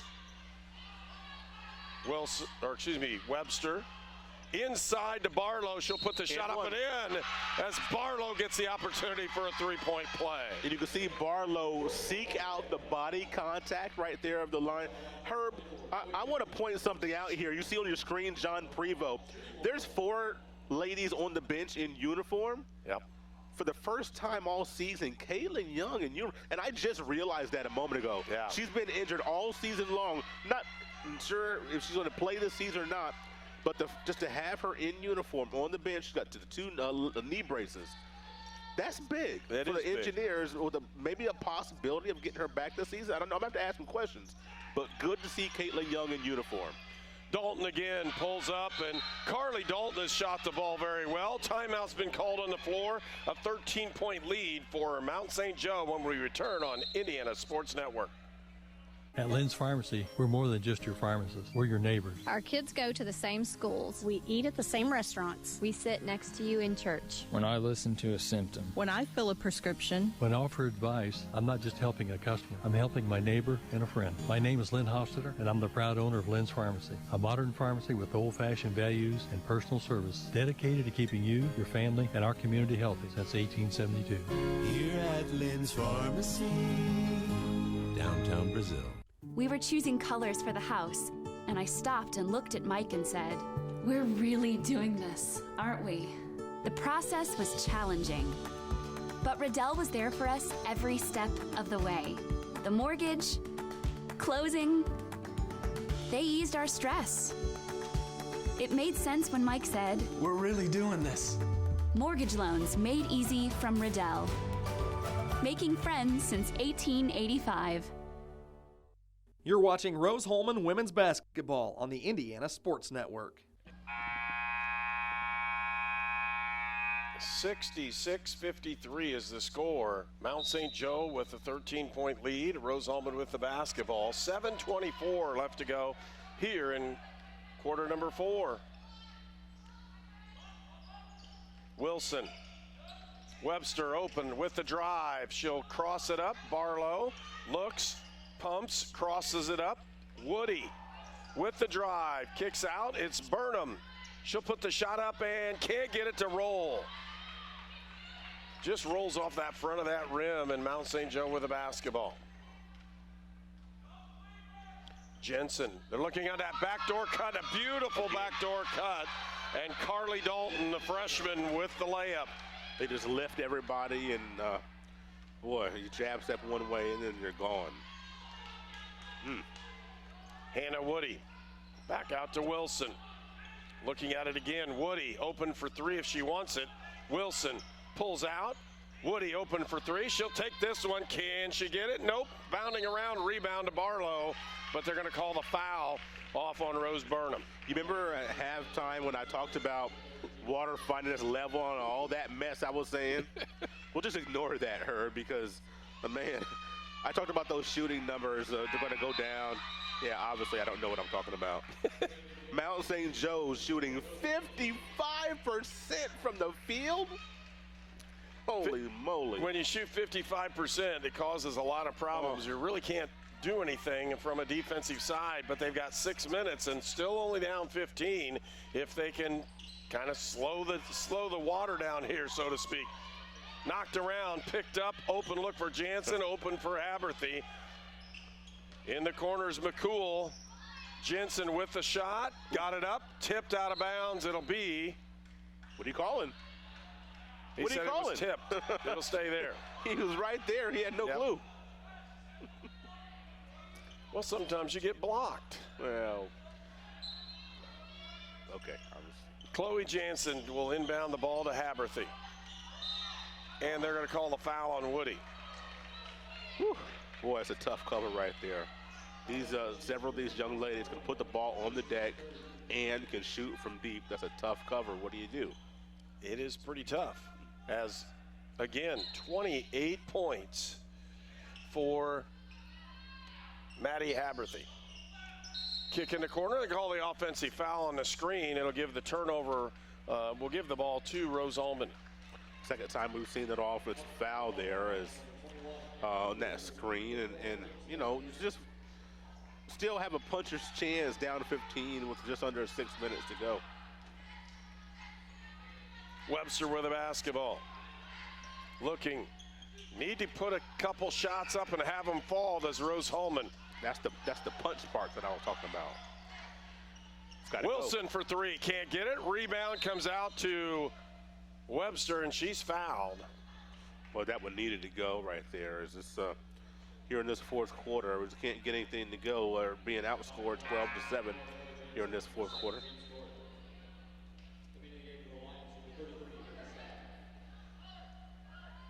Common foul will place the ball into Rose-Hulman's hands. They'll lob it up. Iggy Hahn kicks out. Open look for Woody. She puts it up and in. Would have loved to see her being able to get out to the three-point line there. Wasn't able to get there, but still knocks it down. Woody now with 12. Got to get it stopped. Jansen looking inside. Ball's loose. And they're going to run the clock down most of this fourth period now, especially with Haberthy. She'll drive, she'll shoot, gets it blocked partially and picked up by Rose Burnham. Okay, there's your stop. Now we got to get a score. String together stops and scores. How many can we get in a row? Rotation on it. Open look, Wilson. Webster crosses up Woody for three. She gets it up and doesn't get it down, but a rebound to Webster. She can't get it. Burnham goes up and she's fouled. Boy, that ball was halfway down, Herb. I don't know how it came out. Ooh. It really would have helped the Engineers. It would have possibly cut this one to 10. Stops and scores. Stops and scores.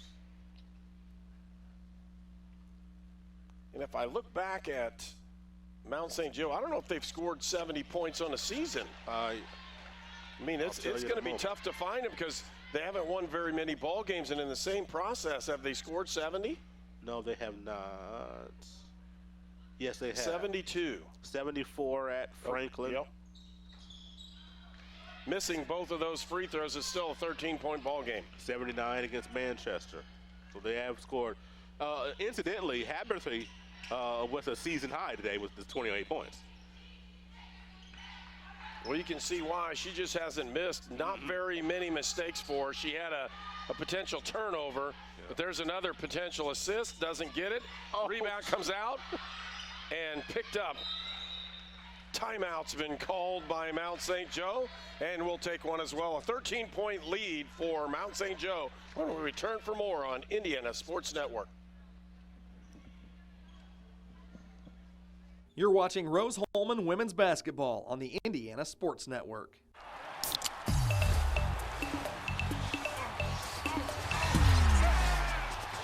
Everybody clap your hands. Cha-cha now, y'all. Turn it out.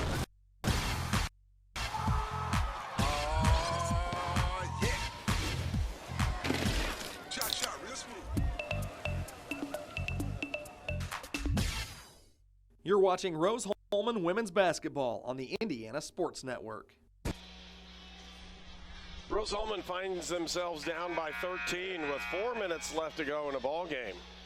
68-55, and we've been very impressed with how Mount St. Joe's handled themselves. They've shot the ball extremely well, and that's why they have the lead.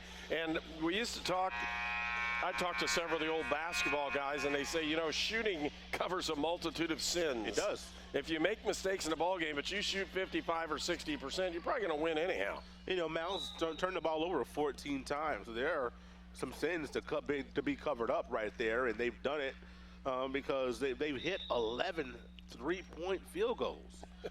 I mean, they're just knocking them down from all over the place. 50% from the three-point range. You're 50% for three, and you shot 22 of them. You're probably going to be in the lead at any level, not just this one. Potential carry. Hall with a shot, got it up and in. Just Huff, Huff. There. Yeah. Huff can really changes the dimension of what they do from a defensive standpoint because she rebounds so well. Oh, man. Wilson, and we're going to have a traveling violation that says she got up. I don't know about that one because her other foot didn't move. But you got to have a better pass and a better catch. That's the basic thing right there. Pass and catch. That you can't be sloppy there, and then be upset when they call you for the travel. So 15-point lead for Mount St. Joe and potential carry there. Outside, Haberthy. They'll pull it out to Jansen. Still trying to put the ball inside to Huff, and they're just slowing it way down right now, which is a smart thing to do. Drive, Jansen, no, and we'll have the rebound, and the foul will go against Jansen. We have free throws. And it looks like we'll go to the end. Rose-Hulman going to get a couple of free throws. She's 2 for 5 from the free throw line today. 10 points, 9 rebounds.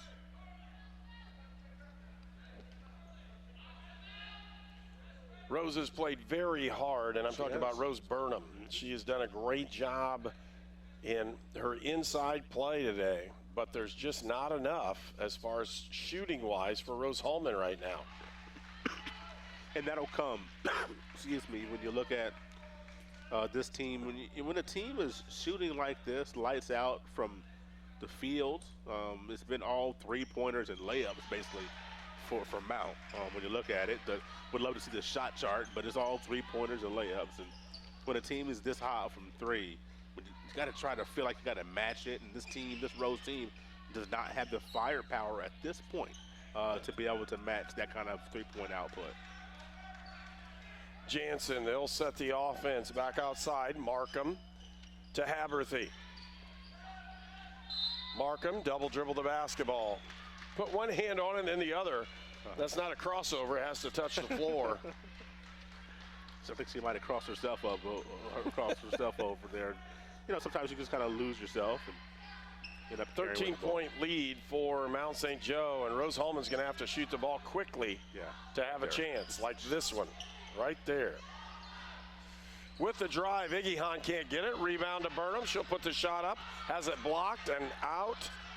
Mount St. Joe with the rebound.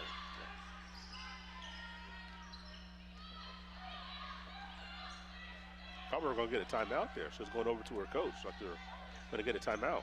I think he was just worried about slowing it down. Okay. Mount St. Joe's not going to worry about anything except running the clock out. Jansen with the layup. She got it. Jansen is a tough cover as well, and this young lady is quicker than she looks, Herb. She can go right, she can go left. She can shoot the ball from distance as well. She's a tough cover. Well, you say tough cover because she's physical. Yes. She plays that way. 3-point basket by Wilson. Timeout, Rose-Hulman. They trail by 12. And when we come back for more on Indiana Sports Network. It could be anyone. The star student, the all-state athlete. I never thought it could happen to me, that I could lose everything.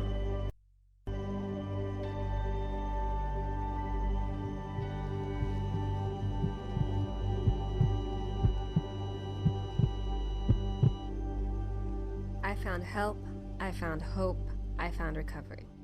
I regained something lost. You're watching Rose-Hulman women's basketball on the Indiana Sports Network. 12-point lead for Mount St. Joe, 1:53 left to go in the ball game. As Wilson hits a 3-point shot and draws Rose-Hulman back into 12, but it's going to take 4 in a row here, folks, with not anything scored on the other side. Ball's inbounded to Markham. They'll give it back to Jansen, and she'll try to advance it. Gives it to Haberthy. Almost stolen away. Really nice move that time by Webster. She almost had her hands on it. Here comes Jansen down the middle again. And a charge. They'll call the offensive foul on Jansen. Boy, that was not a flop. Rose Burnham took one in the chops right there. I mean, I'm telling you, that she's tough, man. Yeah, I'm telling you, we're going to enjoy her. I know you're going to enjoy watching her as much as I do, because I know you with your football background is going to enjoy seeing. Wait a minute. They're going to say her foot was in the inside part of the circle. I didn't see it that way. So okay, I'll trust them. That's why they talked it over. Said her foot was inside the circle. Good communication there, then. All right. So we're going to enjoy watching her and the rest of these freshmen here as well. But boy, I love someone who plays a physical brand of basketball. You know, I love that. Well, and she does. She fights really hard for the loose ball. She never backs off, and she doesn't go out of control very often, and that's the best thing about it. You can fight for the basketball, but if you're out of control, you're going to sit most of the ball games on the bench. She doesn't do that. She stays under control and handles herself very well. I found out, I was saying before, she plays like she's got older brothers. I found out she does. She does have older brothers. Yes, parents let me know that last game. So 3 of them, a matter of fact, we were told. So you have 3 older brothers. They're going to make sure you know how to hold your own. Yeah. And especially if you're playing ball, and she's able to do that. So we're going to have a hold call off the ball. Rose for that. They got Rose twice, 2 in a row there. She's fouls out there, I think. So Rose Burnham is fouled out of the ball game from what we have. And that's because she was called on the blocking foul earlier, and she'll have to take a seat, and she'll be replaced on the inside by Kaylin Jester. A good round of applause for the efforts of Rose Burnham.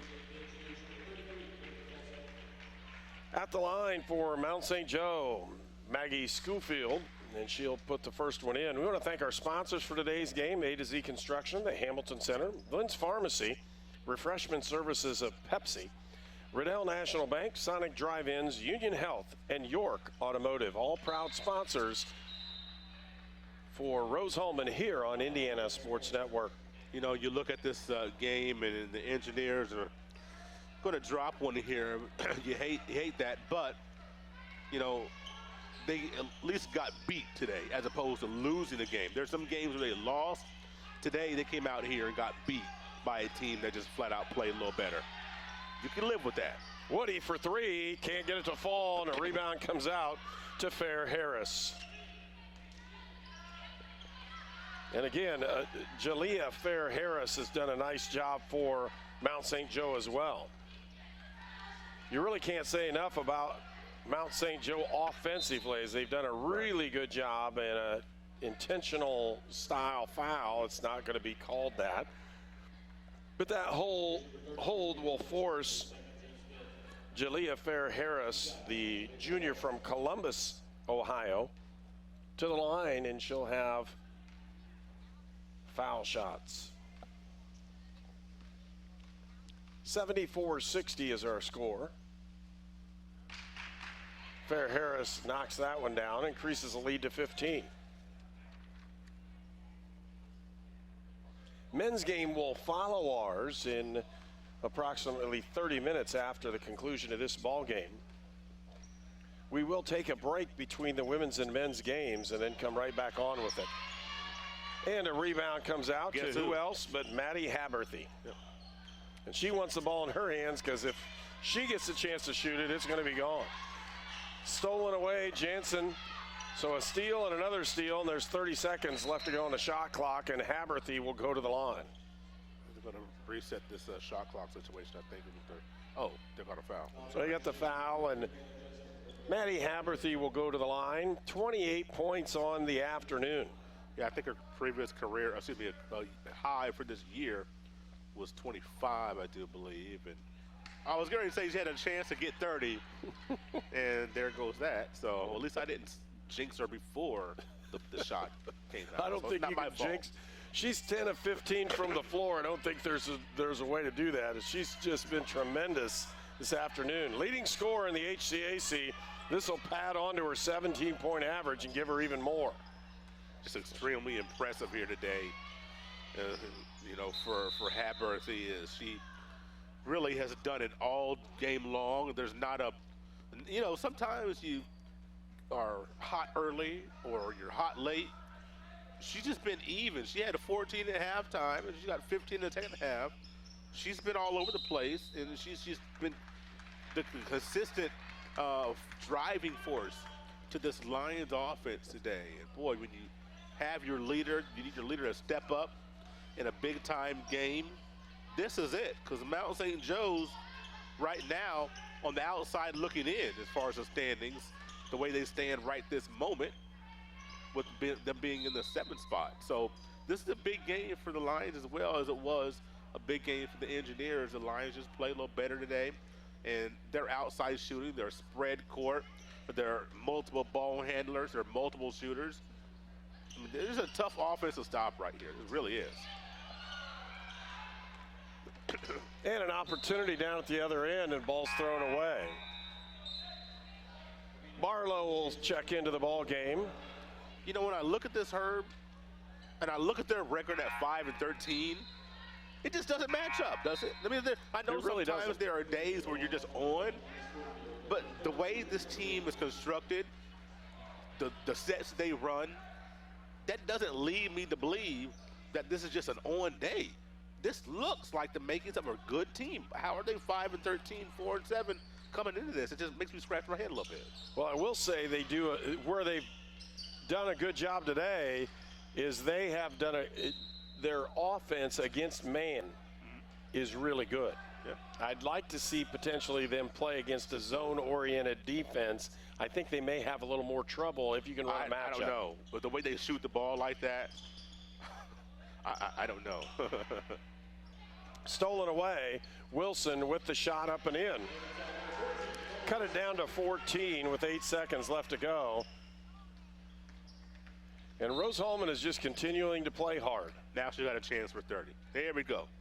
She got that chance for 30 points. She has 29 on the afternoon. So with Maddie Haberthy, 2 shots, and she'll give that opportunity. And she misses the first one. Come on, Maddie. She'll be upset if she knows she misses missed 2 out of the last 3 free throws. Has a chance for that 30 points on the afternoon, and she gets it. She's at 30 points for the ball game, and Maddie Haberthy has a tremendous career-oriented game here. She had 30 as a freshman. I just looked this up. Maybe 30, no, had 30 as a freshman. There goes that. Okay. Ties her career record of 30 points as Rose-Hulman goes down in defeat by 15. And again, 77 points on the afternoon with this one. Thank you. And you can see just the Rose-Hulman ladies, again, 15-point defeat at the hands of Mount St. Joe. They're still very proud to be at Rose-Hulman. They'll come out in the middle of the floor and salute the crowd. They do that on a consistent basis. They thank everyone for the opportunity to be here. And again, for these young ladies, basketball is not the only thing. They attend Rose-Hulman, the #1 engineering school in the country, as rated by U.S. News and World Reports. And with that, we'll pause. We'll come right back with our post-game comments and then get you prepared for the men's game. You're watching Indiana Sports Network. It's employee pricing for everyone at York Chevy Buick on U.S. Highway 40 in Brazil. Our Christmas gift to you is 2019 Silverados up to $12,000 off. Buick Encore, $99 a month. Equinoxes as low as $169 per month. And Chevy Trax as low as $99 per month. On U.S. Highway 40 in Brazil, where we're not #1, you are. We're not #1. You are. You're #1 at York.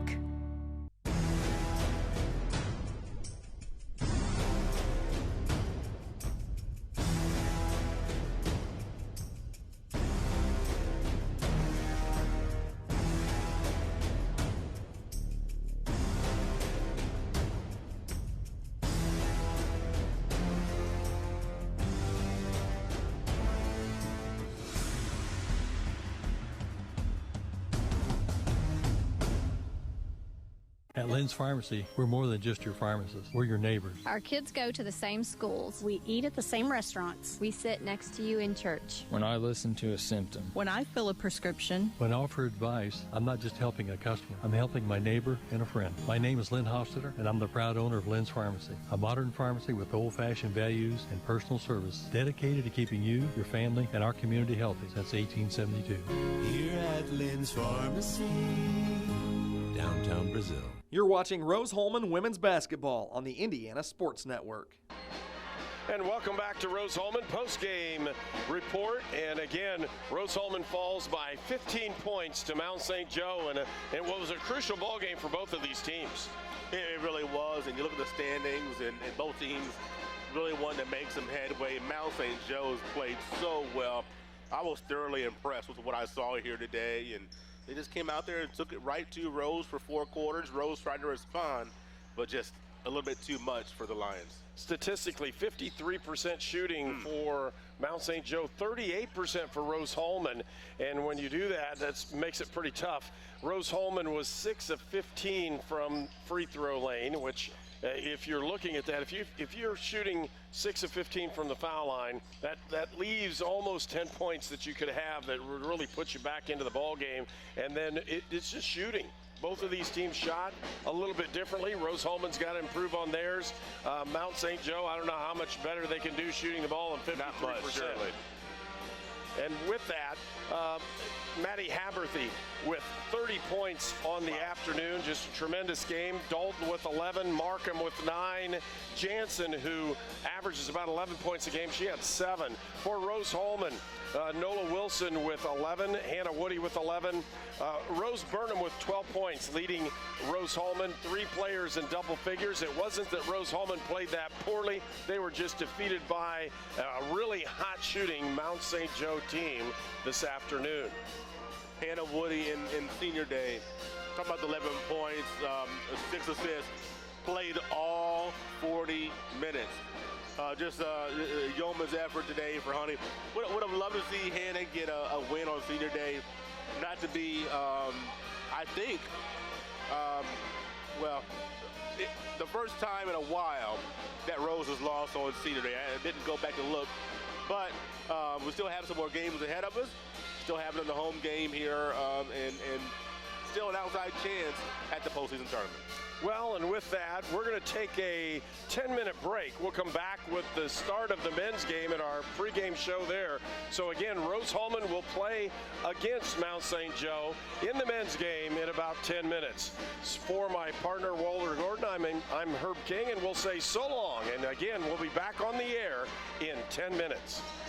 You're watching Rose-Hulman Women's Basketball on the Indiana Sports Network.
We were choosing colors for the house, and I stopped and looked at Mike and said, "We're really doing this, aren't we?" The process was challenging, but Riddell was there for us every step of the way. The mortgage, closing, they eased our stress. It made sense when Mike said, "We're really doing this." Mortgage loans made easy from Riddell. Making friends since 1885.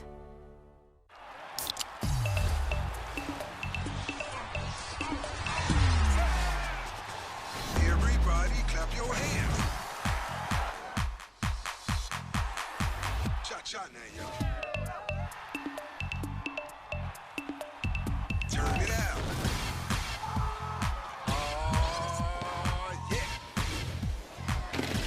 Cha-cha, real smooth. A to Z Construction performs free inspections and free estimates. A to Z welcomes all insurance work, specializing in all roofing systems, plus performing all other aspects of construction and remodeling. A to Z Construction is your Greater Wabash Valley roofing company. Call Shannon Combs for your free roofing inspection today. A to Z Construction, building the future together. Basketball on the Atlanta Sports Network. It could be anyone. The star student, the all-state athlete. I never thought it could happen to me, that I could lose everything.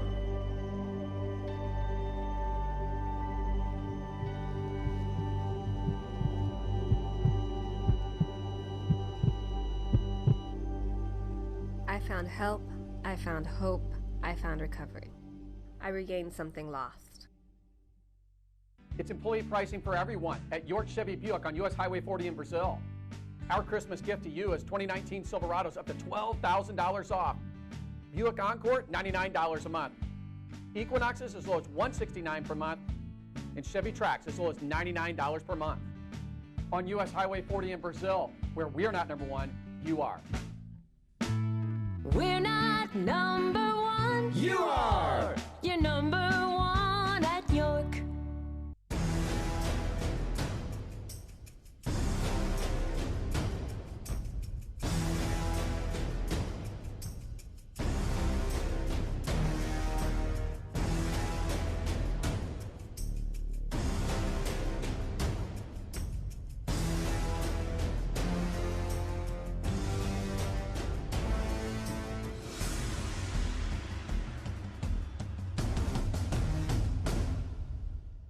At Lynn's Pharmacy, we're more than just your pharmacist. We're your neighbors. Our kids go to the same schools. We eat at the same restaurants. We sit next to you in church. When I listen to a symptom. When I fill a prescription. When I offer advice, I'm not just helping a customer. I'm helping my neighbor and a friend. My name is Lynn Hofstadter, and I'm the proud owner of Lynn's Pharmacy, a modern pharmacy with old-fashioned values and personal service dedicated to keeping you, your family, and our community healthy since 1872. Here at Lynn's Pharmacy, downtown Brazil.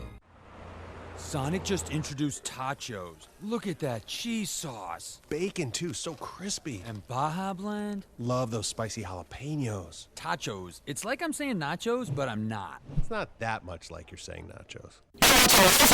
Basketball on the Atlanta Sports Network. It's a Union Center. We were choosing colors for the house, and I stopped and looked at Mike and said, "We're really doing this, aren't we?" The process was challenging, but Riddell was there for us every step of the way. The mortgage, closing, they eased our stress. It made sense when Mike said, "We're really doing this." Mortgage loans made easy from Riddell.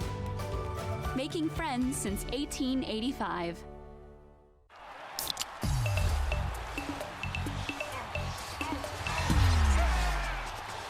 Everybody clap your hands. Cha-cha now, y'all. Turn it out. Oh, yeah. Cha-cha, real smooth. A to Z Construction performs free inspections and free estimates. A to Z welcomes all insurance work, specializing in all roofing systems, plus performing all other aspects of construction and remodeling. A to Z Construction is your Greater Wabash Valley roofing company. Call Shannon Combs for your free roofing inspection today. A to Z Construction, building the future together.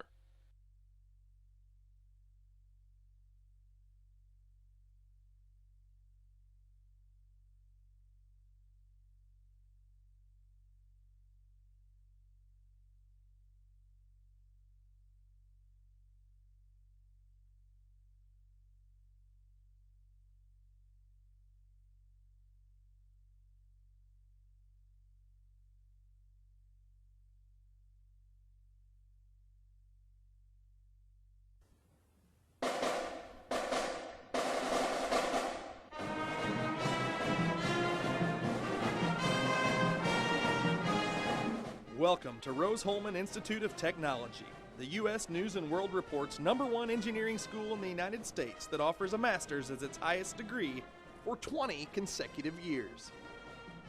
Rose-Hulman, where you come to find yourself. Find yourself through personal growth, through personal development, through study, research, and invention. Rose-Hulman, your home for academic and athletic excellence.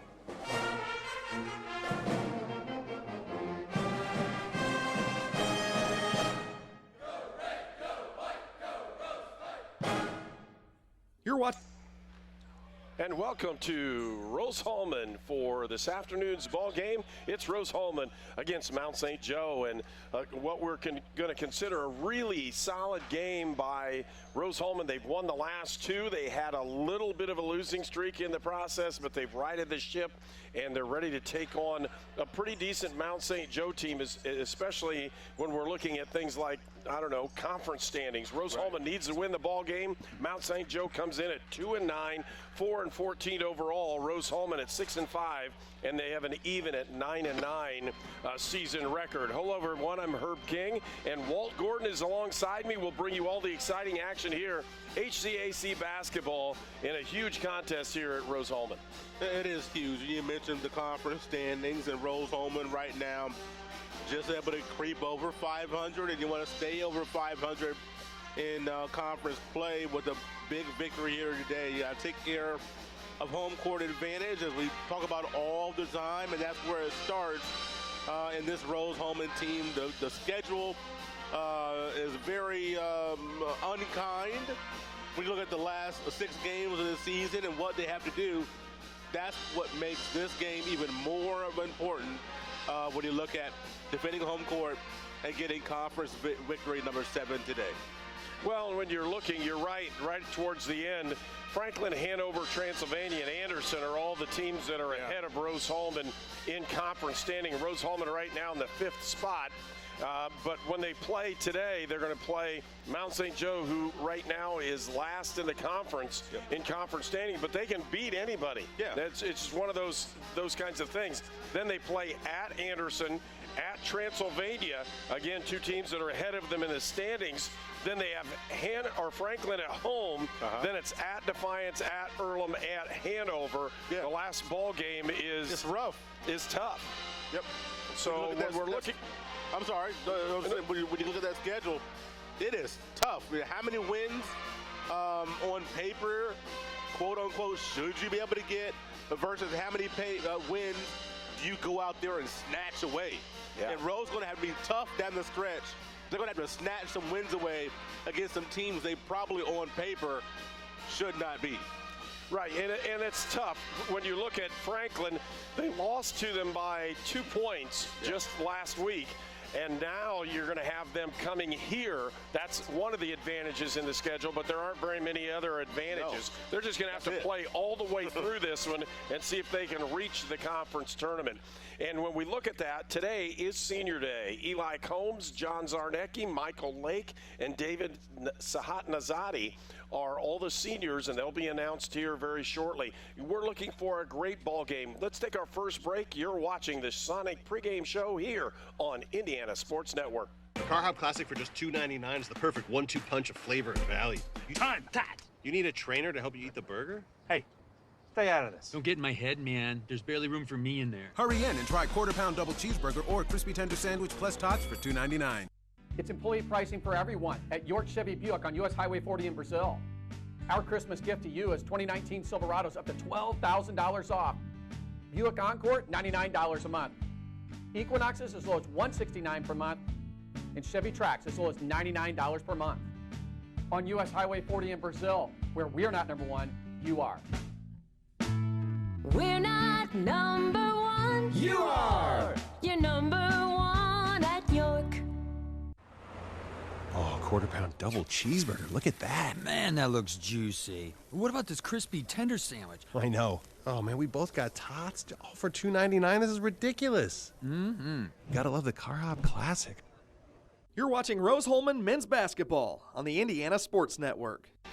Now, Walt has a story with these are cookies, folks. You can't really tell that on the screen, but these are cookies. So tell the folks what you got these cookies for. You know, these Rose parents, I mean, they listen. For some reason, they listen to us, and we really appreciate it. But I want to say thank you to the chaplain today, bringing over some very nice-looking cookies. You see the beautiful Rose-Hulman cookie right here, and then a basketball-looking cookie.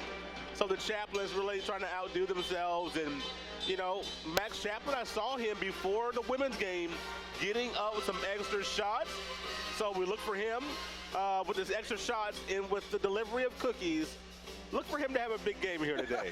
We're calling it. We're calling it for Max Chaplin today. Big game for Max Chaplin. It may be senior day, but Max Chaplin, the freshman, has punched his ticket for a big day with cookies. Right. That always helps, especially when you're talking to the broadcasters. And we, all kidding aside, you know, seriously, getting up extra shots right before the game. He was out here. He was working, getting some extra shots in, and extra repetition when you're in a little bit of a slump or maybe you're not shooting the way you want to. Put the work in. I know it's very tough at this academic institution that is extremely rigorous. It's not like they have hours and hours to just go out and shoot. These are not basket weaving majors here. This is the #1 engineering institution in the United States. So when you look at that and finding some extra time is very tough. But Max and some others doing that to try to help their game. Well, you're not going to see the pro athletes here very often. Right. We did see one, which is playing in Japan, but that's about it. That's right, Ryoji Aoki. And when you're looking at that doesn't happen very often here, but Division III basketball and one of the top academic institutions in the country, Rose-Hulman brings a special quality to a lot of their players. Right. And I was trying to tell the kids that I teach, I'm like, look, you can go home and study this. They're like, but I have other things to do. I'm like, well, yeah, if you're going to study and get an A, you better really work at it. And that's what these guys do. On the road, they take all their stuff. They study very hard, getting ready for what's going on. And you can see that there are not that many students that come to the ball games here because they are expected to study and be ready to go with what's going on. Well, we're closing in on the end of our pregame as we get prepared for Senior Day here at Rose-Hulman. Again, our seniors this afternoon that we're going to be honoring: Eli Combs, John Zarnecki, Michael Lake, and David Sahatnazadi. And we'll be right back with Senior Day here on Indiana Sports Network.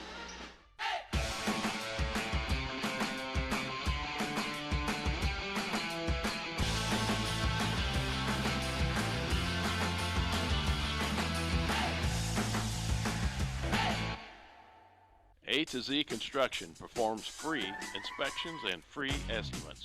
A to Z welcomes all insurance work, specializing in all roofing systems, plus performing all other aspects of construction and remodeling. A to Z Construction is your Greater Wabash Valley roofing company. Call Shannon Combs for your free roofing inspection today. A to Z Construction, building the future together. Sonic just introduced tachos. Look at that cheese sauce. Bacon, too, so crispy. And Baja Blend. Love those spicy jalapenos. Tachos. It's like I'm saying nachos, but I'm not. It's not that much like you're saying nachos. You're watching Rose-Hulman men's basketball on the Indiana Sports Network. And both the teams are starting to congregate close to their bench. bench, as the starting lineups will be announced after we do senior day. So a short senior day in what's going on, and we'll get prepared for this. And so we'll be able to turn it over to the public address announcer as we prepare for senior day here at Rose-Hulman. Again, our seniors for today's game: Eli Combs, John Zarnecki, Michael Lake, and David Sahatnazadi.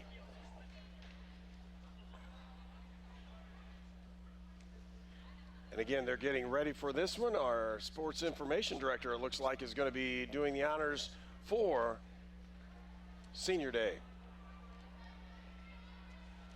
Ladies and gentlemen, we are celebrating Senior Day for the men's basketball program at Rose-Hulman. Prior to recognizing the Fight Engineer seniors, we would like to congratulate the senior from Mount St. Joseph on his outstanding career. This year's Mount St. Joseph senior is Cedric Woods from Fairfield, Ohio. Let's have a round of applause for Cedric.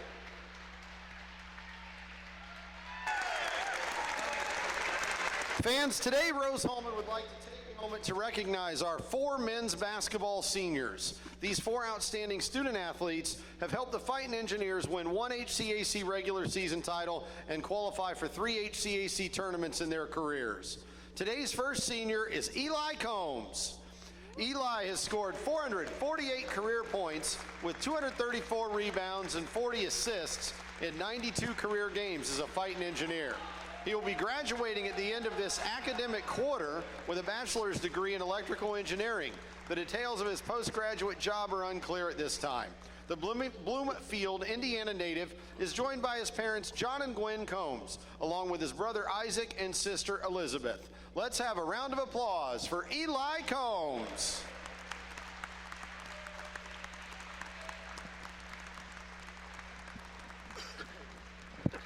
Today's second senior is John Zarnecki.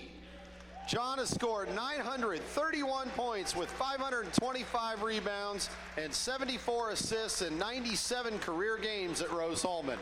He will complete a bachelor's degree in mechanical engineering this May with a concentration in advanced transportation. John has accepted a job offer from Ford Motor Company in Detroit and will start his career soon after graduation by working in the Feature Systems Engineering Division. The Bettendorf, Iowa native is joined today by his parents Terry and Rich Zarnecki and his sister Annie. Ladies and gentlemen, John Zarnecki. Today's third senior is Michael Lake. Michael has scored 362 points with 131 rebounds and 114 assists in 87 career games at Rose-Hulman. The Cincinnati, Ohio native will complete a bachelor's degree in optical engineering this May. Michael has accepted a job offer from R.W. Baird and will start his career working in the business analytics industry in Milwaukee, Wisconsin. Michael is joined by his mom, Joyce, dad, Jeff, sister, Kate, and brother, Luke. Let's have a round of applause for Michael Lake.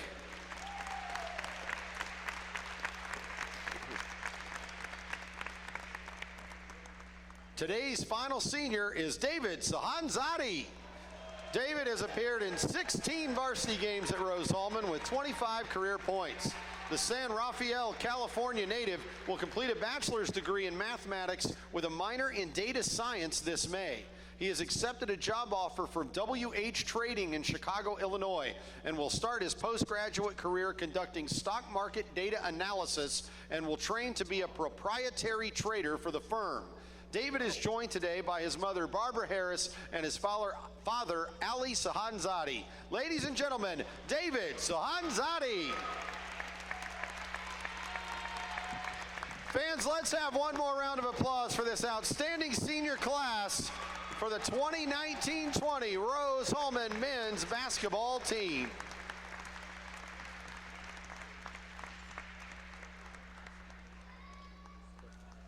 And you can see they're going to take the family and put them all together and try to get a really nice picture there of everybody.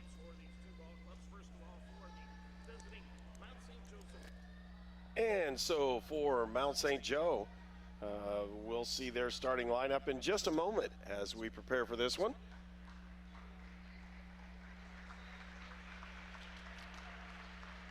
There are the 4 seniors for Rose-Hulman. Eli Combs on the left, It was Michael Lake, again, John Zarnecki, and David Sahatnazadi. And again, these basketball players are going to go on and do great things in their careers outside. That's why it's so important they list, and it is amazing here, they list exactly what they have. Here's the PA announcer. 1, Devin Young. At guard, the sophomore number 2, Tanner Close. At guard, the sophomore number 23, Brady Thomas. At guard, the freshman number 32, Avery Paddock. And at guard, the freshman number 33, Reese Thompson. The Lions are coached by Toby Kerrigan and assisted by Joel Scudder. And now let's meet the starting lineup for your Rose-Hulman Fighting Engineers. Starting at guard, the 6'1" senior from San Rafael, California, number 3, David Sahatnazadi. Starting at guard, the 6'2" senior from Cincinnati, Ohio, number 11, Michael Lake. Starting at guard, the 6-foot junior from Loveland, Ohio, number 15, Craig McGee. At forward, the 6'5" senior from Bloomfield, Indiana, number 40, Eli Combs. And at forward, the 6'7" senior from Bettendorf, Iowa, number 50, John Zarnecki. The Engineers are coached by Rusty Lloyd and assisted by John Lester.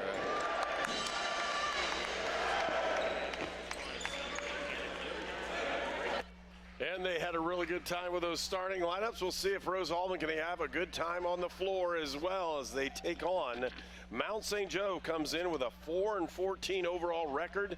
They're 2-9 in the conference. Rose-Hulman 6-5 in the conference and 9-9 overall as we'll prepare for this one. The 4 seniors are going to get the start. They normally don't get that, but today they will on Senior Day here from Terre Haute, Indiana at Hulbert Arena on the campus of Rose-Hulman Institute of Technology. Zarnecki steps in to jump against number 32, Avery Paddock, the freshman from Alexandria, Indiana.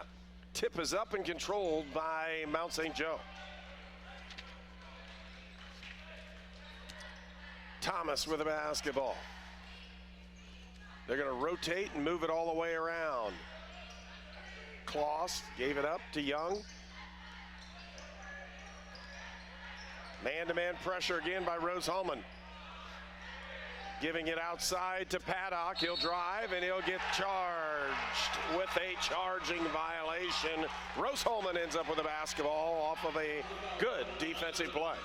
You know what is even better than that defensive play to me, Herb, is the fact that when that whistle blew, the entire bench sprung up off their seats and just got loud and boisterous and was excited about that charge call. Lake with a drive on the baseline. He'll set it up. Sahatnazadi for 3. Can't get it to go. Rebound comes out to Mount St. Joe. Young man not shy about getting up that FGA. I love it. Come across that curl and fire. Well, that's what he's good at, is shooting threes. He really is, folks. He's got a great stroke. And really good at locking down on defense as well. He's a defensive specialist. Would have loved to see him get a few more minutes this season, to be honest with you. Thomas off the screen in the lane, gives it up. Young for 3, can't get it, airballed it, and hammered it out of bounds. And they're going to say Rose-Hulman was the last to touch. I don't think that would have happened had we had a little visual. Yep. Thomas will throw it in for Mount St. Joe, trying to get that screen-to-screener stuff working off of it. With it, shot in the corner, no good. Rebound comes out to Combs. 2 good defensive situations there for Rose to start the game. McGee to Lake, down inside. Zarnecki backs him down. Pump. Small. Nice crossover and an easy layup. John Zarnecki. Just a little too small. Devin Young, 6'6", but a little bit more slide of frame. Still, it's just a sophomore. Well, Zarnecki's got the senior build, and he can really play on the inside. Feed down low to Young. Devin Young with it, the freshman, or the sophomore, 6'6", puts a shot up. Can't get it go. Zarnecki with the rebound, outlet to McGee. Young should have gone straight at it when he got the catch. He had an opportunity, but when Eli was able to close in and put his strength on him, it was a different story. McGee to Nazati, can't get it. Rebound to Combs. Yes, he pulls it down, puts it up and in. Eli Combs, and a timeout's been called. We'll take one as well. Rose-Hulman with a 4-point lead when we return on Indiana Sports Network. We were choosing colors for the house, and I stopped and looked at Mike and said, "We're really doing this, aren't we?" The process was challenging, but Riddell was there for us every step of the way. The mortgage, closing, they eased our stress. It made sense when Mike said, "We're really doing this." Mortgage loans made easy from Riddell. Making friends since 1885. You're watching Rose-Hulman men's basketball on the Indiana Sports Network. Well, Toby Kerrigan, the coach for Mount St. Joe, was livid on that one. Just let him have it on the way out. 4-point lead for Rose-Hulman, and basically off that low post, Rose-Hulman is in total control at the present time.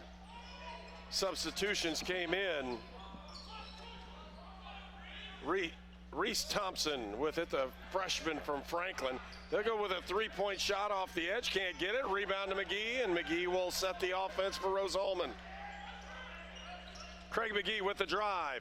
Kick in the corner, Michael Lake for 3. Gets it up, can't get it to go down. They're letting the seniors get that opportunity early on in this one.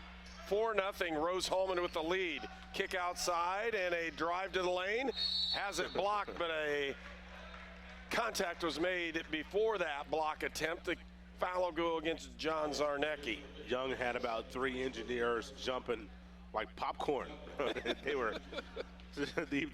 They all bit that head fake, and Devin Young, you can see a very smooth player. Very long and lanky, and boy, I'm telling you, this young man still is growing into his body and still putting it all together from a basketball standpoint, but so gifted already. 2 points on the board now for Mount St. Joe. It's 4-2, Rose. McGee, Zarnecki, hand off to Lake. Feed, Zarnecki on a low post. Big John pounds it up and in. And Zarnecki with his second basket of the game. It's 6-2, Rose. Thompson, they're getting ball movement now, which is what they wanted to Kloss. Thomas down the lane, gets the shot up, and they'll say he's fouled. We'll see what's on there. Pointing at Zarnecki. John Zarnecki picks up 2 quick ones, and off the bench immediately comes Jacob back. He'll check in along with the freshman, Terry Hicks. So the free throw's up and good by 23 Thomas. Folks, we want to thank the Union Center for Sports Medicine. They're proud to be the official sports medicine provider for Rose-Hulman Institute of Technology. The certified athletic trainer for the Fighting Engineers is Scott Keller. Samir Babishi and Jerry Palmer, MD, from the Union Medical Group serve as the team doctors. Union Health, caring for Rose-Hulman athletes. McGee off the high screen, looks for it, kicks it out to Lake. Michael with the drive, puts it up and in, off the board, and the bank is open. Michael Lake very aggressive right there, sought out the contact, and was able to get a little separation for the shot. Meadows gives it off to Kloss. Thomas off the screen, stepped out of bounds with his back heel, and the ball will be turned over to Rose-Hulman. You'd like to see the start by the Engineers thus far and the way they're paying attention to detail on the defensive end. McGee leads the team in scoring, assists, and one of the top rebounders as well. Back, steps down, Hicks for 3. Terry with the 3-point basket. Terry Hicks, I said it last game, he makes us a different team. Having that wing scoring ability and the size and strength as a freshman, he makes us a different team. Handoff, they give it off to Kloss. Looks to shoot, but pulls back up and doesn't take the shot to Thomas now. Avery Paddock. Thomas kicks back out to Metters. Thomas, shots up by Paddock, can't get it to go. Rebound to Craig McGee. 11-4 lead with the drive as McGee puts it up, gets it to go. Craig McGee, and that looked easy. Timeout's been called by Mount St. Joe. A 9-point Rose-Hulman lead. We'll return for more Rose-Hulman basketball.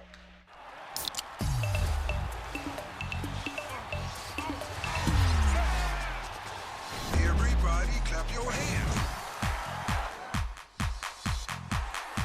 Cha-cha now, y'all. Turn it out. Oh, yeah. Cha-cha, real smooth.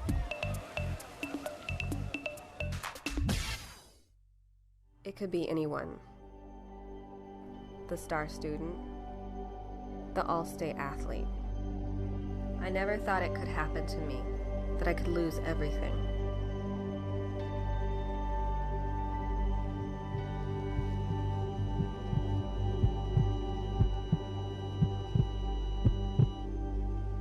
I found help, I found hope, I found recovery. I regained something lost. You're watching Rose-Hulman men's basketball on the Indiana Sports Network. Rose-Hulman has come out and really dominated this ball game right from the start. They're up by 9 and playing very well. No turnovers in the ball game, just consistent play and rebounding. They've been able to put the ball on the inside. Outside shooting, again, a little bit of a concern, and because of that concern, in comes the three-point specialist. It's Max Chaplin. We know he's due for a game. He's the cookie man. Well, at least his parents, his mom can bake them because they look awesome. Hopefully we turn him into the Cookie Monster. I'd love to see him get some looks today. And, you know, outside shooting is something that this Engineers team needs, and he is one guy that definitely can provide it. Cedric Woods into the ball game for Mount St. Joe. Shots up and blocked. Great block by Terry Hicks, but it went off of Vuk Juric. You know, Vuk got kind of lost on that rotation there, and Hicks, a little help side, was able to come off his guy and get that block shot. Nice inbounds play. They didn't get the shot up, but travel violation as Peyton Metters, the freshman from McCordsville and Mount Vernon High School, couldn't get that shot up as he traveled with it. 9-point Rose-Hulman lead. Craig McGee off the drive, puts the shot up, can't get it to go. Rebound off of McGee, but it went out of bounds off of Mount St. Joe's number 22, and that's Cedric Woods. And Cedric, a senior guard for Mount St. Joe, really is not a good matchup for McGee. No, it's not. A little too small. They can isolate McGee right now and cause a lot of problems. Oh, my goodness. That was close to a backcourt. Very close. He jumped just in time to let his body be on the other side of the line when he came down. Outside, Chaplin to McGee. McGee with 7 seconds on the shot clock. Crossed over, spins. Three-point shot by Craig McGee. Got it. Rabbit out of the hat once again. That was a really ugly possession, but Craig McGee had to find a way to make something happen. And he does again over and over this season. He's been the leading scorer and the team leader for Rose-Hulman. Woods gives it up to Paddock. Back out Paddock with the basketball at the top of the key to Woods. Outside. Lures again. Here comes Paddock with the drive down the middle. Puts the shot up and in. Really nice move by Avery Paddock from Alexandria, Indiana. Paddock, another one of these long, lanky freshmen. Vuk just ran him over, boy. Oh, boy. I tell you what, Vuk is saying, hey, what did I do? Just because I'm that much bigger and stronger, you know, Vuk lowered his shoulder just a little bit. It was able to go right through the player from Mount St. Joe. It looked like a big tight end to be playing tomorrow night is what he looked like. I'm telling you, Vuk, he wanted that opportunity at the basket, too. Inside Thomas, crossover, open in the corner. Paddock can't do anything with it, and they'll pull it back out to Young. To Paddock. Kloss with it. Thomas. Young for three, can't get it to go. Rebound comes out to Chaplin. Get to the corner, Max.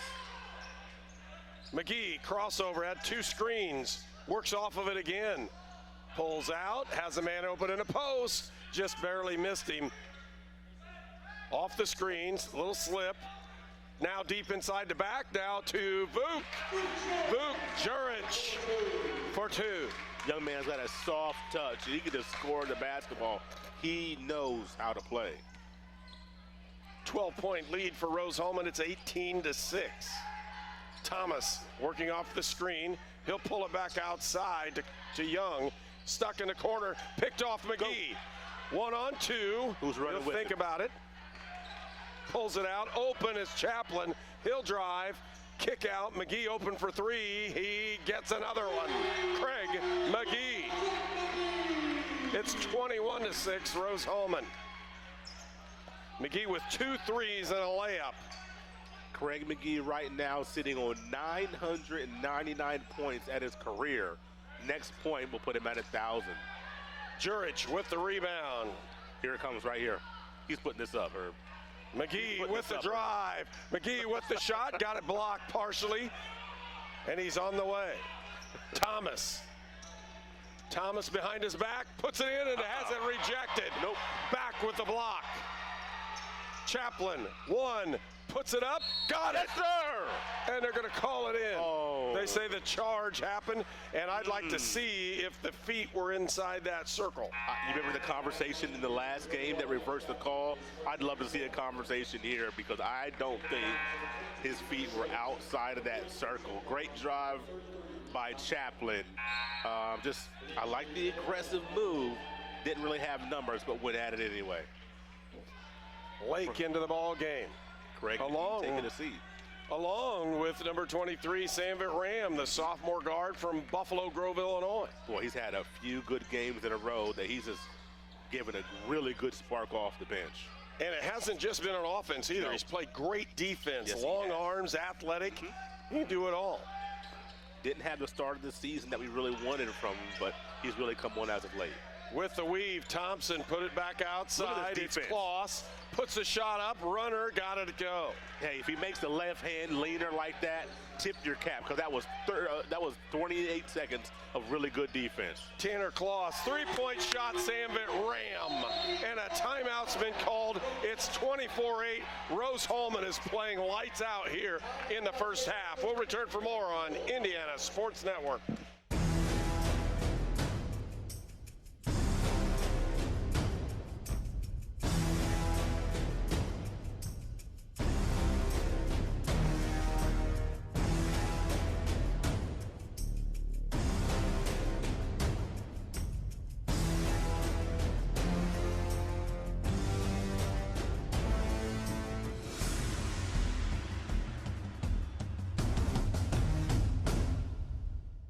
At Lynn's Pharmacy, we're more than just your pharmacist. We're your neighbors. Our kids go to the same schools. We eat at the same restaurants. We sit next to you in church. When I listen to a symptom. When I fill a prescription. When I offer advice, I'm not just helping a customer. I'm helping my neighbor and a friend. My name is Lynn Hofstadter, and I'm the proud owner of Lynn's Pharmacy, a modern pharmacy with old-fashioned values and personal service dedicated to keeping you, your family, and our community healthy since 1872. Here at Lynn's Pharmacy, downtown Brazil. Basketball on the Indiana Sports Network.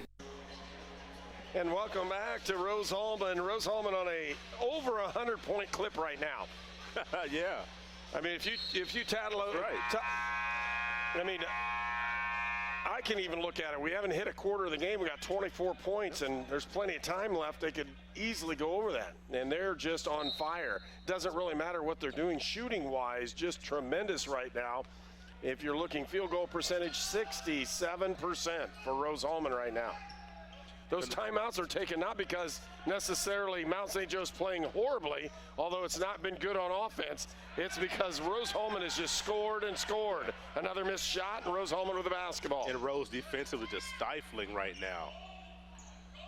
Combs looking at it. It's Lake inside. They give it to Back, who backs him down. Pivot, turn around, got it. That was a good-looking post move for Jacob Back, something that we haven't seen in the last several games. That looked really fluid. He's been working on that. All it takes is work and dedication, and sometimes you just need that extra little push. Rose-Hulman, 18-point lead early in the ball game here. With the drive, kick back outside, open look is Thompson. He gets one to go, and it's 26-11. Leads know at 15. Your personnel. Got to know who the shooters are. Combs to Lake, inside, stolen away, not a real good pass. And a solid defensive play, though, for Mount St. Joe. Outside is Kloss. Kloss with a drive down the lane, kick out. Midders can't get it to go. Rebound comes out to Paddock. Set the offense one more time. Cedric Woods off the screen, kick out. Paddock with the drive, wide open is Kloss. He nails a three. Once again. And 2 straight good shots by Mount St. Joe. Cuts that lead down to 12. Know your shooters. Ram. Kicks it outside. Chaplin to Ram. Ram looking inside to back. They'll give it to back. Puts it up. Missed it. Rebound. Picked up by Combs. He puts it up and he's fouled. He'll go to the line. Eli Combs just plays so big down low, stands at 6'5". And when you look at this conference, 6'5" is going to give you a lot of really good size down low. And he's not the most athletic guy, but he knows how to position his body to get these offensive rebounds. You know, talked about his three-point shooting. I said, man, when did Ron McBride give him the green light? I looked. He didn't play for Ron McBride. I've been wrong this whole time. He did not play for Ron McBride. McBride left Bloomfield before Eli got to high school. Yeah. Came back after he left. So I'm mistaken. He didn't play for the legendary coach. But he went through the program, folks, and that's what happens. 28-14, Rose-Hulman with the lead after the 2 shots by Combs. I also looked in the state championship game. He did not attempt a three-point shot. So he might have never got that green light. He might not have got it until he got his junior year here with Rusty Lloyd. I don't know. That's how it works. They're going to call that one on Combs as he hammered him pretty good on the inside. Folks, we want to thank our sponsors for today's game. A to Z Construction, the Hamilton Center, Lynn's Pharmacy, Refreshment Services Pepsi, Riddell National Bank, Sonic Drive-Ins, Union Health, and York Automotive, all sponsors of Rose-Hulman basketball here on Indiana Sports Network. Kloss with the basketball, pulls it out to Young. Almost attempted that shot was Metters. He should have. He's got it now. He's driving. He'll spin. He traveled with the basketball. They're going to call held ball. Either way, Rose-Hulman ends up with the possession. Nice to see Trey Wirtz in the basketball game for the first time. Going to provide some good minutes. And once again, another one of these bigs and a guy that can step out from 3, very offensively gifted. I think he led the team in scoring the last time we played Mount St. Joe's. Handed off Ram to Wirtz. There's a 3-point shot for Wirtz. Can't get it to go. He's held, but he gets his own rebound and scores. The big Trey lefty. Wirtz. Right then, Toby Kerrigan looked over, grabbed somebody and said, "You're in, buddy, right now." You're not going to let a guy have an open look at a 3 and then get his own rebound. Shots up and good by Reese Thompson. Boy, I tell you what, Thompson, that was a good-looking pull-up right there, wasn't it? Really was. Feed down inside to Combs. Pull it out to Wirtz. Lake with it off that left wing. McGee, we haven't said his name for a while. He's been sitting the bench. Had an open look. No. Craig down to Wirtz. Wirtz backs him down. Goes to he's turn getting around. hammered. Lot of hammered. contact. Come on. Woo. With the drive, shots up. Nice reverse layup by Tanner Kloss, the sophomore from Alexandria, Kentucky. I think Wirtz wanted to commit a foul right there. He was seeking out some flesh. Combs off the drop step 2. 32-18, Rose-Hulman with the lead. 32-18. Going to have to keep scoring because this Mount team is going to score the ball here. I'll tell you what, Rose-Hulman's been pounding it in the hole. Shots up and no good by Metters, and an over-the-back call. It'll be out of bounds. Combs picks up his second foul, but the good thing for Rose-Hulman is they just keep bringing those 6'5", 6'6", 6'7" guys off the floor. And if it really of them, I mean, who else in the conference? And I talked about on paper which games Rose should and shouldn't win. On paper, this team has more talent than anybody else in the conference. I'm gonna throw that out there. So they've got the bodies with which to work. Sometimes they have trouble putting it all together. And every now and then they bring Tim Harris off the floor. We've seen him play before. Look at There's that. Vuk with a shot block. Yep. Juric with a shot block. He wants to put it up. Oh, what a crossover and a take. Vuk, watch him going down the court. Look at him going down the court. That young man knows. He had him right when he caught the ball. He knew what he was going to do. He knew it was an easy 2 points. And Rusty Lloyd's working out official going, hey, if you're going to call a foul at the one end, you better be calling it the other. Missed shot. McGee with the rebound. All the way. He's pushing. Open look for Lake. 3-point shots up and good. Michael Lake for three. Timeout, Mount St. Joe. It's 37-18 when we return for more on Indiana Sports Network. We were choosing colors for the house, and I stopped and looked at Mike and said, we're really doing this, aren't we? The process was challenging, but Riddell was there for us every step of the way. The mortgage, closing, they eased our stress. It made sense when Mike said, we're really doing this.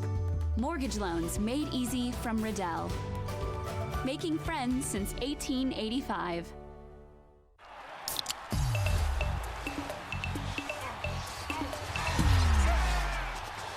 Everybody clap your hands.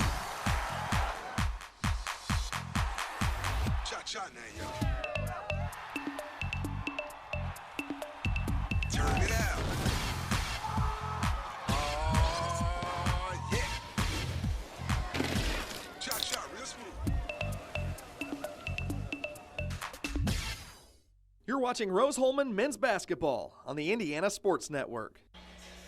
37 points on the board. There's still 6 minutes left to go in the first half.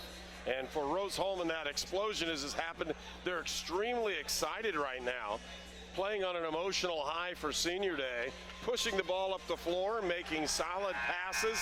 Not very many turnovers for Rose-Hulman as well. And they just continually push the effort all the way up and down the floor. Mount St. Joe with a basketball. Third timeout called, by the way. Yeah. In this half. Why save him? I mean, you know. Ooh.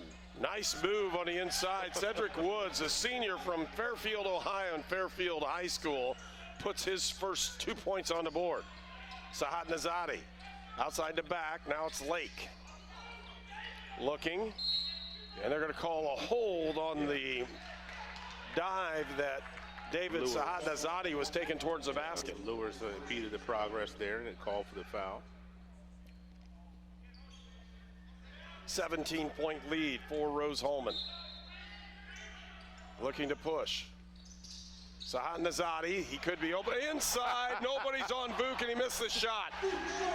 And McGee doesn't get the assist, but Vuk gets his rebound basket.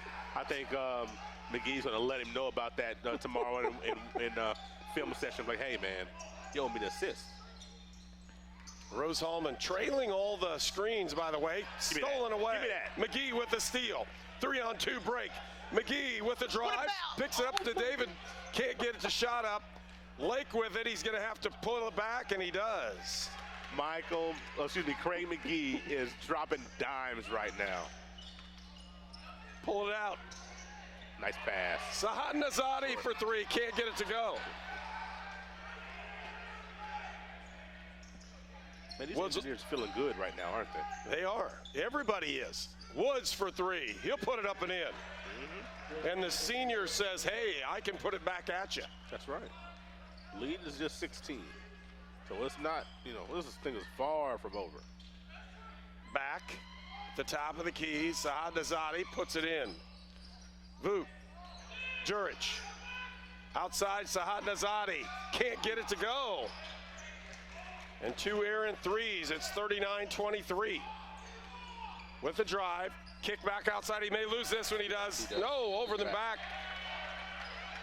And they're going, boy, too bad that one didn't happen because Vuk Juric wanted to throw that one down in a hurry.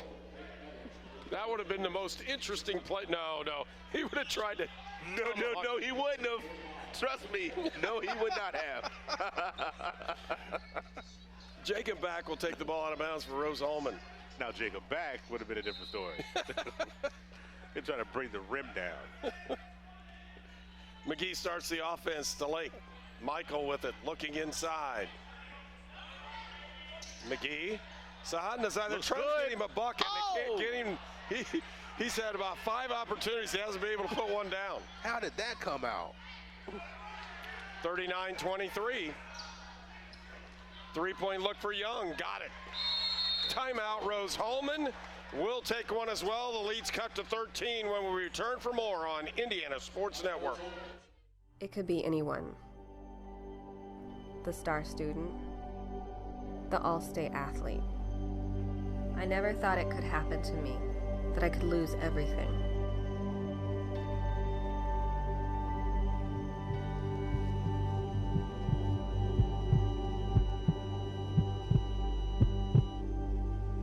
I found help, I found hope, I found recovery.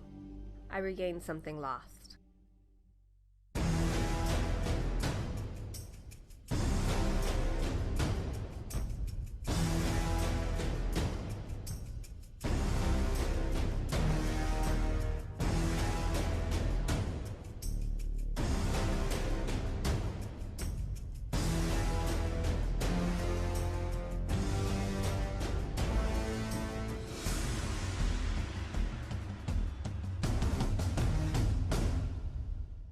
You're watching Rose-Hulman men's basketball on the Indiana Sports Network.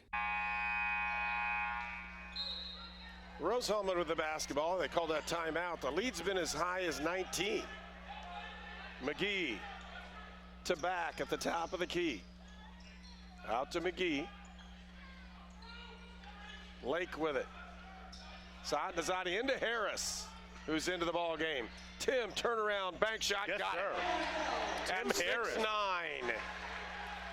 How would you like to have that? Tell you. Your 5th player off the bench is a 6'9" junior who can actually play. Yep. 3-point shots up, no good. Rebound comes out to Peyton Metters. Thomas, and again, they gave it out front. Young.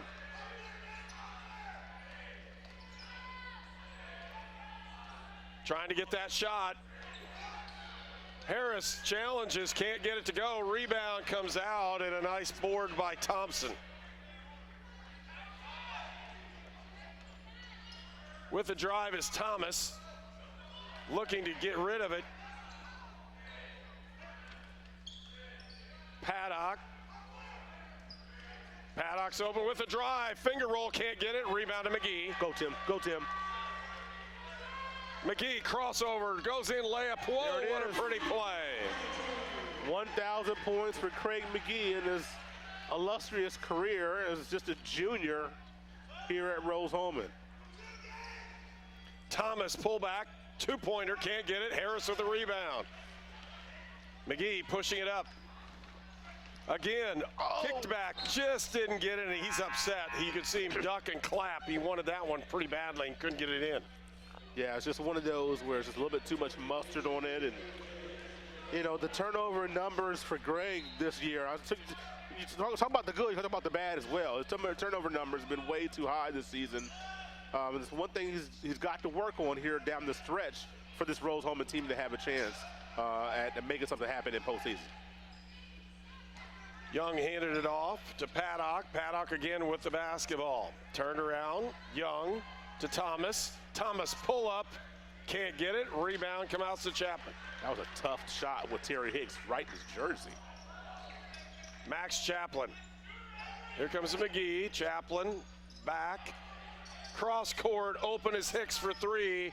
Got it. And Terry is shooting the ball so well right now. Confidence, isn't it? You could just see the young man oozing with confidence right now. Thomas with it outside to Paddock. To Young. Off the screen, Thompson back out to Paddock. There's Young trying to go baseline, and he lost it. And they didn't call it out of bounds. Chaplin with a steal. Turn around, Tim. Come on. Chaplin squares up but didn't get it. Would have loved to see Tim turn around and present when he ran down the court. McGee gives it up, back in, backs down, can't get it. Rebound tipped around and picked up by Reese Thompson.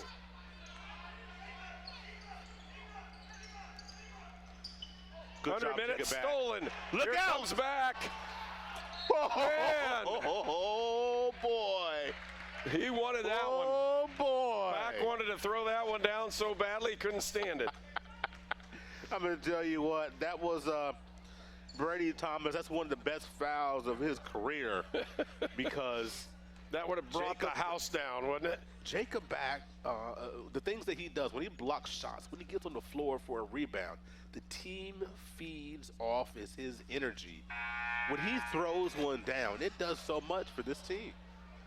Really does. Into the ball game for Rose-Hulman. First time we've seen Taylor Heil, a junior from Carterville, Illinois, into the ball game. So getting able to throw some different people into the ball game.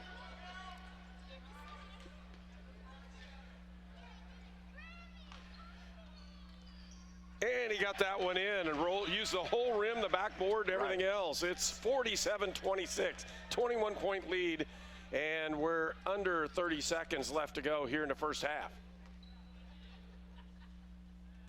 About 3-second differential in the shot clock. Waiting on Cedric Woods, a senior, who has the basketball in his hands. Hits about 10 seconds, he's gonna go. Here he goes, back's got him there. McGee trying, picked off. McGee with a basketball in the open court. He'll go in, lays it up, can't get it to go, and that'll be potentially the end of it. Woods from half court, can't get it to go, and we'll go to halftime. A 21-point Rose-Hulman lead here at halftime on Senior Day here at Rose-Hulman. We'll be back for more. It's employee pricing for everyone at York Chevy Buick on US Highway 40 in Brazil. Our Christmas gift to you is 2019 Silverados up to $12,000 off. Buick Encore, $99 a month. Equinoxes as low as $169 per month. And Chevy Trax as low as $99 per month. On US Highway 40 in Brazil, where we're not number one, you are. We're not number one. You are. You're number one at York. At Lynn's Pharmacy, we're more than just your pharmacist. We're your neighbors. Our kids go to the same schools. We eat at the same restaurants. We sit next to you in church. When I listen to a symptom. When I fill a prescription. When I offer advice, I'm not just helping a customer. I'm helping my neighbor and a friend. My name is Lynn Hofstadter, and I'm the proud owner of Lynn's Pharmacy, a modern pharmacy with old-fashioned values and personal service dedicated to keeping you, your family, and our community healthy since 1872. Here at Lynn's Pharmacy, downtown Brazil. Sonic just introduced tachos. Look at that cheese sauce. Bacon, too, so crispy. And Baja Blend. Love those spicy jalapenos. Tachos. It's like I'm saying nachos, but I'm not. It's not that much like you're saying nachos. It's time for the halftime report on the Indiana Sports Network. And welcome back. It's 47-26. Rose-Hulman has come out and not really looked back. They had about 2 minutes where I'm going to say they didn't keep up with the pace of scoring, or they had 60 on the board. Yeah, and they just, you like to see them keep the pedal down, and that's what they did. They were aggressive the whole time, and they weren't pulling the ball out, trying to massage the ball, work deep in the shot clock. They were very aggressive. And I think you talk about that 60-point clip, they were kind of searching for certain guys to shoot the ball. So some of those misses were partly due to that, but they were good looks. Like Saad Nazadi had a lot of good looks. Just they didn't get any of them to go down. And so you have situations like that. But overall, you know, the offensive onslaught by Rose-Hulman in that first half was very impressive. Well, other than the shooting of 3 points, when you look at three-point field goal percentage, and they're shooting at 46%, they were shooting 75% from the line, the free throw line. but a 59% clip in the first half, and those inside shots are just going in for Rose-Hulman. They're not battling for them. They're able to put it down, and they've done a tremendous job offensively. They really have, and when you get the ball down low, they're able to use their strength, their size advantage. When you mentioned 6 guys between 6'5" and 6'9", that is just, I talk about an embarrassment of riches. I've talked about that so many times. Rose-Hulman has so many guys at their disposal that it's hard to get them the minutes in a 40-minute affair. I'm like, how do you spread the minutes out for 12, 13 guys overall, but 6 bigs that you can play in any given game depending on matchups? And, you know, you look at John Zarnecki, he started the game, only played 3 minutes because you got other guys you want to get into the game as well. But just a team that is loaded with talent that can do so many good things. And the one guy that kind of stirs the drink or rows the boat, Craig McGee, goes over the 1,000-point mark here in his career, now 1,001 points in his illustrious career in just 2 2/3 seasons. Seeing his parents and family on the other side of the gymnasium, able to be here and enjoy this moment. You don't take that lightly. No. Scoring 1,000 points in your college career is amazing. When he's done here, he'll be in the top 10 in points. He'll be up the rankings in rebounds, and he'll be the #1 assist guy here at Rose-Hulman, to go along with being the #1 assist guy at Roger Bacon High School. So this is a young man that we've recruited to come here that has done big things in high school, and now you've seen what he can do on the court here at Rose-Hulman. He's still got a lot of the way to go this season, still has another season to go, but we've been treated to a talent. This young man is going to go down in the Hall of Fame here at Rose-Hulman when his time is ready. Oh, he really will, and he's had a tremendous career, but more importantly, he's the leader. He's the guy that makes things go. Just a cerebral guy, very intelligent, understands what his role is, and leads well, and I've never seen him doing anything out of character. And that you can't say that with everybody. He's got the fire, but he controls it to a point where he makes everybody else around him better, and that's awesome. Hey, just want to give a shout out to you. Almost your whole family's here except your wife. It's got to be really nice. Mom and Dad walked in. You got your 2 kids down in front. Yeah, it's a great day, and you had cookies. Start out with that. I've been trying to get my mom and dad here, and just scheduling doesn't work out for them to be here on any Wednesdays because of obligations at church. Saturdays have been busy, but Craig McGee's been going to our church this year, and told my mom and dad, hey, you got to come watch this young man play. He's special, and I want to introduce him to his family, and just glad they were able to be here. Had some things going on this afternoon, but able to sneak in here, so it makes me feel good.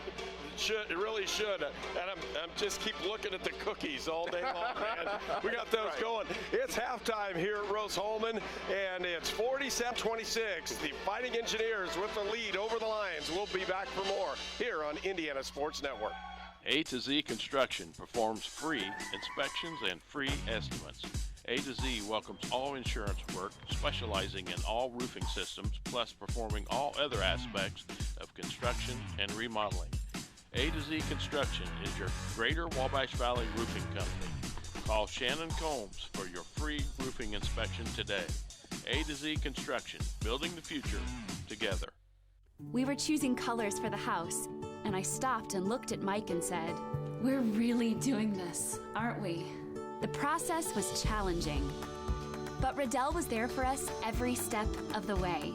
The mortgage, closing, they eased our stress. It made sense when Mike said, "We're really doing this." Mortgage loans made easy from Riddell. Making friends since 1885.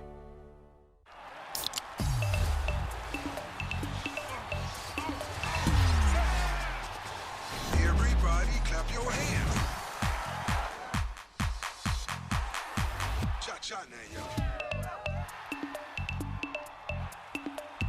Turn it out.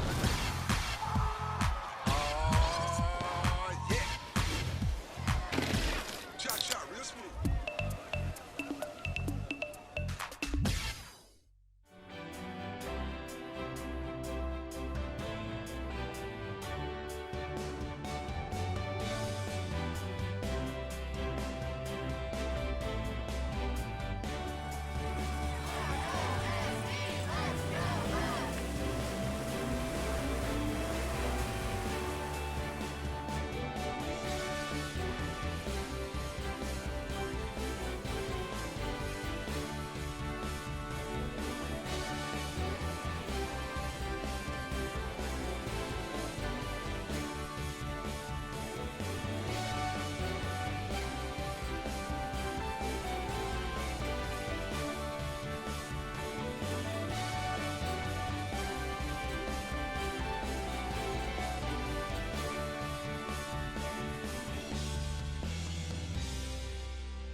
Welcome back to Rose-Hulman. Halftime, 47-26. The Fighting Engineers are leading the Lions of Mount St. Joe. And if you're looking at Rose-Hulman statistically, 13 players have played and 10 of them have scored.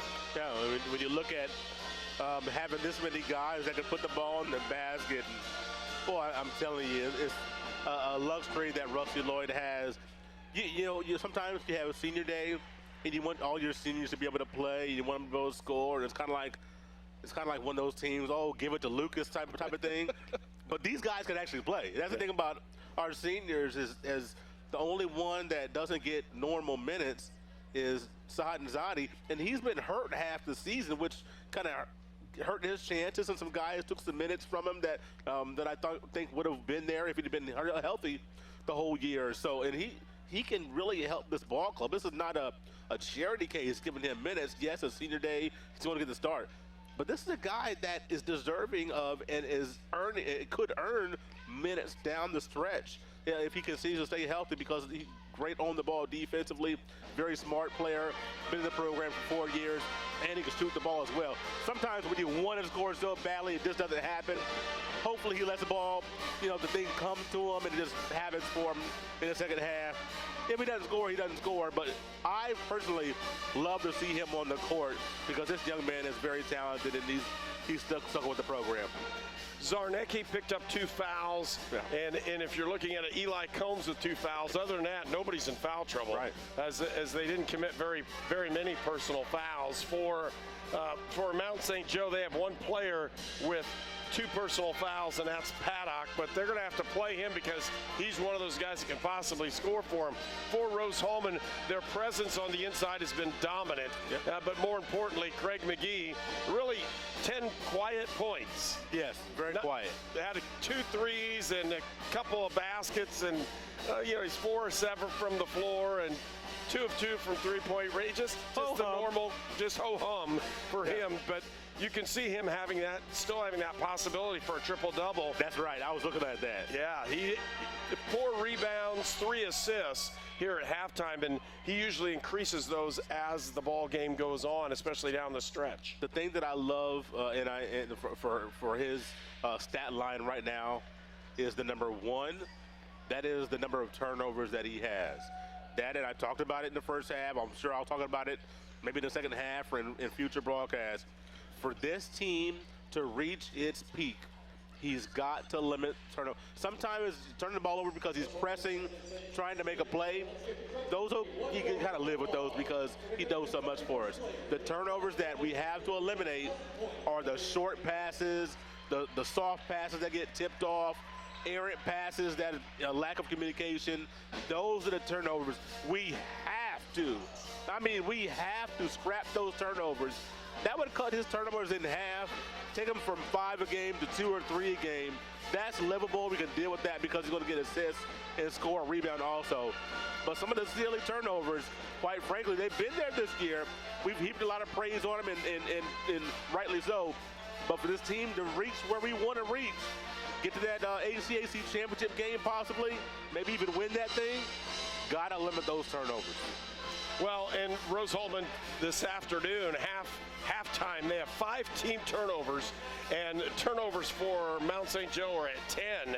But more importantly, rebounding. Total team rebounds 18-14, and there's not a lot of rebounds going on when you shoot at 59% from the floor. Rose-Hulman has just done a tremendous job offensively. They pushed the basketball for basically the first time we've seen all year, really pushed it on a consistent basis, and they've come up scoring almost at will at certain points. We're going to pause and take a break. We'll be right back for the start of the second half. You're watching Rose-Hulman basketball. It could be anyone. The star student, the all-state athlete. I never thought it could happen to me, that I could lose everything.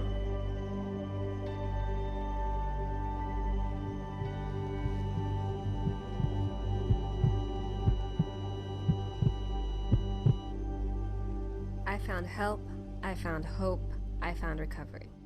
I regained something lost.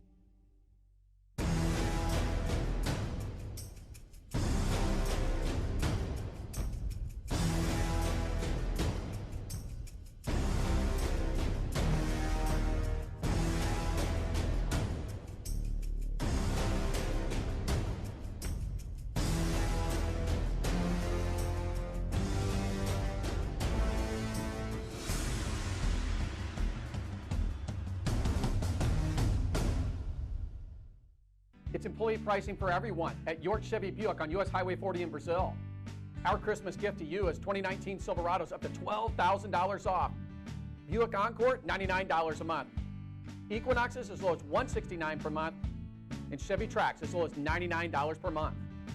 On US Highway 40 in Brazil, where we're not number one, you are.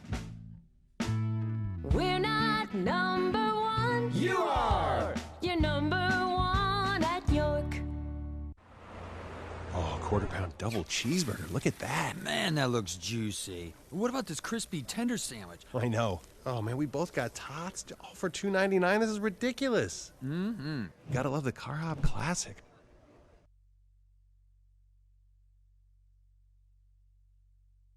You're watching Rose-Hulman men's basketball on the Indiana Sports Network. And as we get prepared for this one, 47-26 Rose-Hulman with the lead, and the basketball will be in the hands of Mount St. Joe to start this second half. And as we noticed, 13 players in the ballgame for Rose-Hulman. They've consistently rotated players in. You're seeing huge effort. Zarnecki back on the floor along with Lake, Eli Combs, and Sahad Nazadi. And with that, the starting lineup for Rose-Hulman back on the floor, including the 4 seniors. It is senior day, and Rose-Hulman with this 21-point lead here at halftime. Combs outside to Young. Move it along to Thompson. Paddock and Thompson. Kloss. Good ball movement right now for Mount St. Joe. Woods outside. Young drives a baseline, tries to turn around, finds an open look, shots up and tipped around. I think it looked like Eli Combs got his hands on that. Maybe a little bit. You know, the ball movement for Mount has been good all day long. The floor has been spread. This is the defensive intensity for Rose. They're a little bit too strong, really at every position for Mount at this point. Zarnecki just a little bit too far outside, but he turns around, gets it up, has it blocked by Young. Would love to see him powered through that chest. Woods back outside and travel by Paddock to give the ball back to Rose-Hulman. I like Cedric Woods getting the start here in the second half. Played very well in the first half. Their offense moved a little bit better, a little bit smoother with him on the floor. So here he is out here at the beginning of the second half. Well, he scored 5 points in the first half, so he probably deserves to be on the floor. Defensive liability, though. McGee to Lake. Back to Nazadi. Down inside. Combs, turn around, throws it up and in. He loves that left hand. He turns the ball over that right shoulder, and I tell you what, that's his go-to move. 49-26, Rose with the lead. Paddock with the basketball, driving, kicks it back outside to Thompson. Man, I'm telling you what, that young man, Reese Thompson, he can spot up, but he loves that mid-range spot up. We've seen him do that 3 times already. Steal by Paddock. Leads at 21 for Rose-Hulman. Kick outside, Young, pump, drive on it, Kloss. Back to Young. That looks good. Boy, that looked good, and it did. Devin Young, the sophomore from Crestwood, Kentucky. And I'll bet you the halftime was a little bit more exciting than what we would have noticed here from Mount St. Joe. Nice spin and drive, and Combs with an easy layup. Eli with a nice spin move right there. Felt the pressure, felt the forearm, and it went opposite. Leads back to 20, 51-31. Thompson. Stay down, John. Young to Thompson. Looks at it, back out again, trying to use that screen. Oh, come on. And they're going to call the foul on the run-through. I love Sahad Nazadi fighting through that screen, and that's what you want your guy to do. He gets called for that foul right there, but you'll take a few of those. Go over that screen because the shooter will be ready to shoot if you go under. He's an easy 3 points for him. You got to go through it. Woods gives it up to Thompson. Same thing. Back outside to Young and got it. And he is in a row for him. He is on fire. A timeout's been called. We'll take one as well. 51-34 our score when we return on Indiana Sports Network. At Lynn's Pharmacy, we're more than just your pharmacist. We're your neighbors. Our kids go to the same schools. We eat at the same restaurants. We sit next to you in church. When I listen to a symptom. When I fill a prescription. When I offer advice, I'm not just helping a customer. I'm helping my neighbor and a friend. My name is Lynn Hofstadter, and I'm the proud owner of Lynn's Pharmacy, a modern pharmacy with old-fashioned values and personal service dedicated to keeping you, your family, and our community healthy since 1872. Here at Lynn's Pharmacy, downtown Brazil.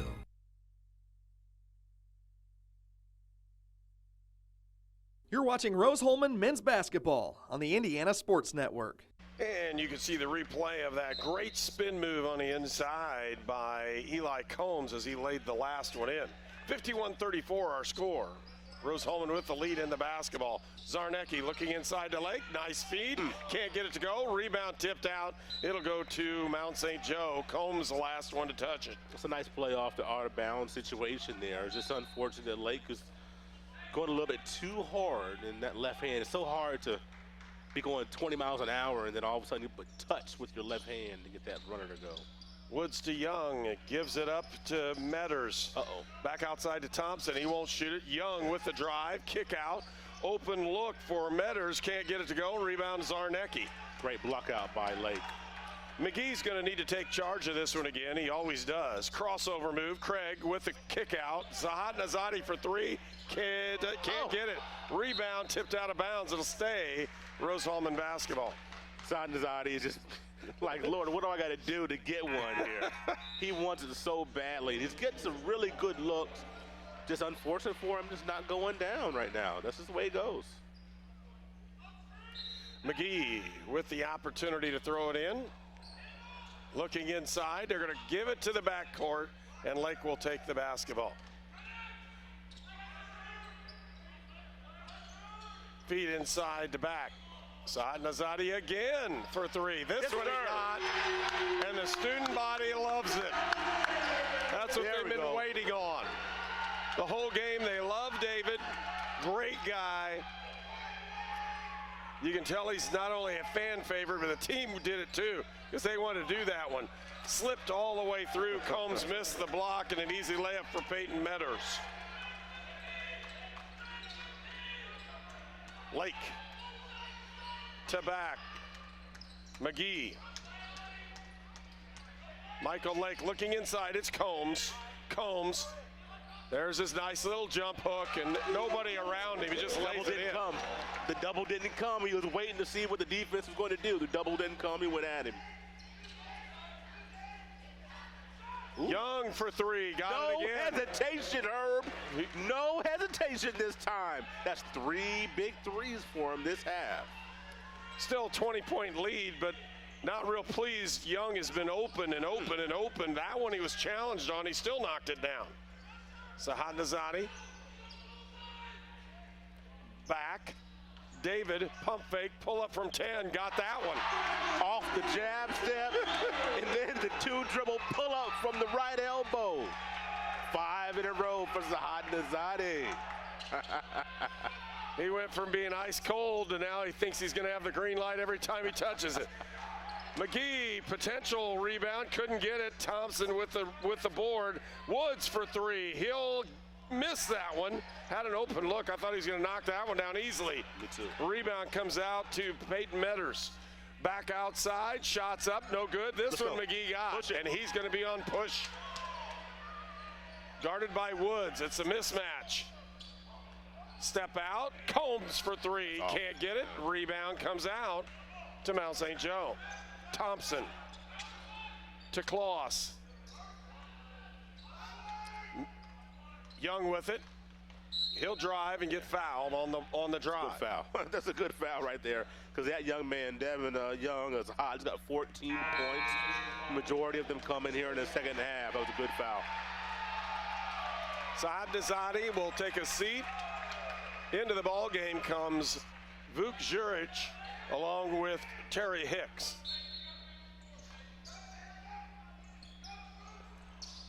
A lot of movement on this one. Outside is Woods. Young. Thompson.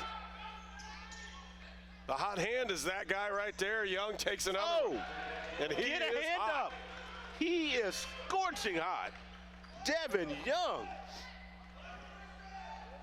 Right there, Young with another three. He's pulled him back to within 16. Lead's been as high as 22. Hicks had Lake right in there and didn't give him the ball. Vuk with it. Backs him down, spin, little jump hook, got it. Once again, wait to see if the double team's going to come. Feel the contact on your back, roll the other way. Leads at 18. Here comes Young again, down inside. Metters. Woods for three, got it. Craig McD did a good job contesting that shot. I thought he got a piece of it, but obviously he didn't. Or if he did, we'll tell him don't do it again. Right. Vuk Juric to Hicks. Lake was open. Terry had a chance. I thought maybe he's going to cross him over and take him there. Vuk inside. Gives it up, back, hook, good. Jacob back. I love the tempo that our post guys are playing with. Rusty Lloyd going to take a timeout to talk about it. 62-45, Rose-Hulman lead. We'll return for more on Rose-Hulman basketball. You're watching Rose-Hulman men's basketball on the Indiana Sports Network.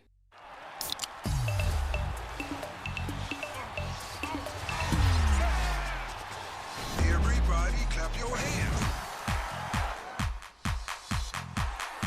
Cha-cha now, y'all.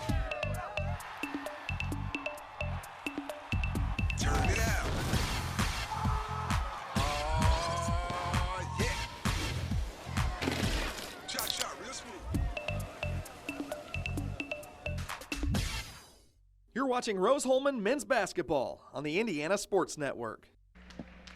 Devin Young has just been on fire for Mount St. Joe here in the second half as he's just shooting the lights out, and really it's been some deep threes. He's looked good, looked really solid in what he's doing, but more importantly for Rose-Hulman, he's cut into that lead just a little bit. It's a 17-point lead, and Rose-Hulman has played pretty solid defensively on everybody except Young, and when he scores like that, if you shoot like that, you can shoot your way right back into this ball game. Last game out for Mount St. Joe's, they got to beat at Hanover. Devin Young's line, 19 minutes, 0 for 1 from the floor, and 4 turnovers. I think that game got his attention, don't you think? It looks like it because he is just lights out here. Metters crossing over, trying to get the ball. He traveled with it. and Vuk Juric is the guy playing defense, and he's just saying, you're not getting around me, buddy. I'm telling you, he uses what he has at his disposal. What he has is size, strength, and great feet and hands. He's not the quickest, he's not the most athletic, but it doesn't matter because he knows how to play the game in basketball. And that time, the spatial awareness that he used on defense, it helped to create that turnover. Chaplin into the ball game. Hicks looking outside, pumps it. Juric spin, drive, goes at it, he's going to go to the line. Vuk with another move to the basket. And when you look at that, it's just like, holy cow, what happens in this one? His eyes had to be big as saucers to know that he was at the high post, the double's not coming, he waited, the pass through went, and there's that lane opened up like a Red Sea of sorts. And I'm telling you what, Vuk is, I really enjoy watching this young man play, and will continue. You know, you hate to pick guys out. He's a nice guy. But man, he has character, charisma, and energy, and when he plays, the enthusiasm with which he plays on the floor, it's infectious, it really is. And he gets 1 out of 2 from the line, raises that lead to 18. Woods with a basketball for Mount St. Joe. There he is again, Young. This one, does he get in? Oh, he gets the whole thing. He goes from scoring no points last game to he is just like lights out. My. Doesn't matter what he shoots, it's going in. He's up to 20 points. Wow. He's averaging 13 a game, folks, so it's not like he doesn't score. Juric traveled with the basketball. If he'd have just hesitated and take that crossover, he'd have probably scored. Juric's going to come out, Combs going to come in, but Devin Young for Mount St. Joe's, the story of this half, the way he's been able to put up these points in the first 8.5 minutes. He's brought him back. 63-48. The game's in contention now. We've got a real basketball game. There he is again. Ball to the outside. Thompson looking at it. They had Young open. There's a three-point shot up and no good. This time by Joel Day. The sophomore just checked into the ball game. Terry Hicks with the drive. Goes to put it up. He's fouled. He'll go to the line. It's a nice strong move by young Hicks there, as he knows he can get to the basket. He uses his strength and athleticism. Once again, just a freshman, stands 6'5", wide-bodied, Herb. He is. He's a big fella. Yes. He looks more like a tight end on this one than he does. Seriously. Hey, I got to pick your brain. The big game tomorrow. Yeah. What do you say? What's your read on it? Mahomes is pretty good, folks. That's just the way it is. Okay. Hicks with it. I was hoping you were going to say something about defense and the 49ers. I pick off, and I was just asked the proverbial question, you pick offense over defense? Yes, with him I do. Yeah, I hear you. Because he can score it anytime he wants. Chapman, good defensive play and a solid move. Combs with a rebound as Thompson couldn't get that one down. I'm going to say my Niners going to keep him below 30 points tomorrow. Chaplin, backdoor cut for Combs, doesn't get it. Terry Hicks with the ball off of Combs is over the top save. Feed it inside to back. He's singled down in the post, a nice little move, and he scores. The tempo that our postmen are playing with today is something that I have not seen all year. No, they just doing a really great job in a low post. Thompson again, or Young again, couldn't get this one. He's fouled on that rebound. Rose-Hulman basketball. Folks, we want to thank the Union Center for Sports Med. They're a proud sponsor and the official sports med provider for Rose-Hulman Institute of Technology. The certified athletic trainer for the Fighting Engineers is Scott Keller. Samir Vivishi, MD, and Jerry Palmer, MD, from the Union Medical Group serve as team doctors. Union Health, caring for Rose-Hulman athletes. 67-48, the lead's back to 19. McGee, crossover with the drive. He could have pulled up on that one, doesn't. Feeds down inside. It's tipped away from the backside by Young. Woods with it, trying to go one-on-one. Kicks it back outside. Kloss to Joel Day, and Day puts a three-pointer in. Cuts that lead back down. 16 on the lead for Rose-Hulman. 67-51. Chaplin had the post. Feeds it in. Here comes back, and he doesn't get it, but he was going for the dunk, except for the help side defense that helped him double clutch that one. He'll go to the line to shoot two. You know, thank our sponsors. Oh, I'm sorry. Go ahead. We want to thank our sponsors for today's game: A to Z Construction, Hamilton Center, Lynn's Pharmacy, Refreshment Services Pepsi, Riddell National Bank, Sonic Drive-Ins, Union Health, and York Automotive. Transportation for Indiana Sports Network is provided by York Automotive with locations in Brazil, Greencastle, and Crawfordsville. We are directed and produced by Tony Harper. If you need to advertise on Indiana Sports Network, give him a buzz and we'll see if we can get you put on. 68-51 now, as back will take a seat. Into the ball game comes Tim Harris. And here comes some fun. They've got Tim Harris matched up on one of the guards that's been shooting it. Oh, boy. So that ought to be interesting. Yeah, it will be. See if he can shoot it over 6'9" and tall. Because Timmy's big time. Woods for three, got it, and he'll go to the line. McGee fouled him, came underneath him, didn't let him have a chance to come down. And I'll tell you, a nice shot by Cedric Woods. He'll go to the line for the 4-point opportunity. Could cut the lead back to 13. This thing is far from over, Herb, and I hate to say that, but as good as Rose has been playing today. So Woods with a great three-point shot and got that one. Into the ball game, Zach Callahan. We haven't seen him, and Harris travels with the basketball. It's a tough pass, and the pass led him out of bounds, and kind of left his balance a little bit, but 9 minutes left to go in the ball game. Leads at 13. Young again. Doesn't get this one. Chaplin with the board. Craig McGee is the Devin Young stopper. Backing up, rotation, have a man in a post, and it's Harris. Double team, now they're double teaming everything, and they get turnovers. You got to swing that thing. They switched the defense and how they're going to play people, and they've started doubling the post. Young didn't want to shoot it over Harris, don't blame him. Young again, pump, potential drive, but he'll pull it back out. Kloss on the drive, down on a low post.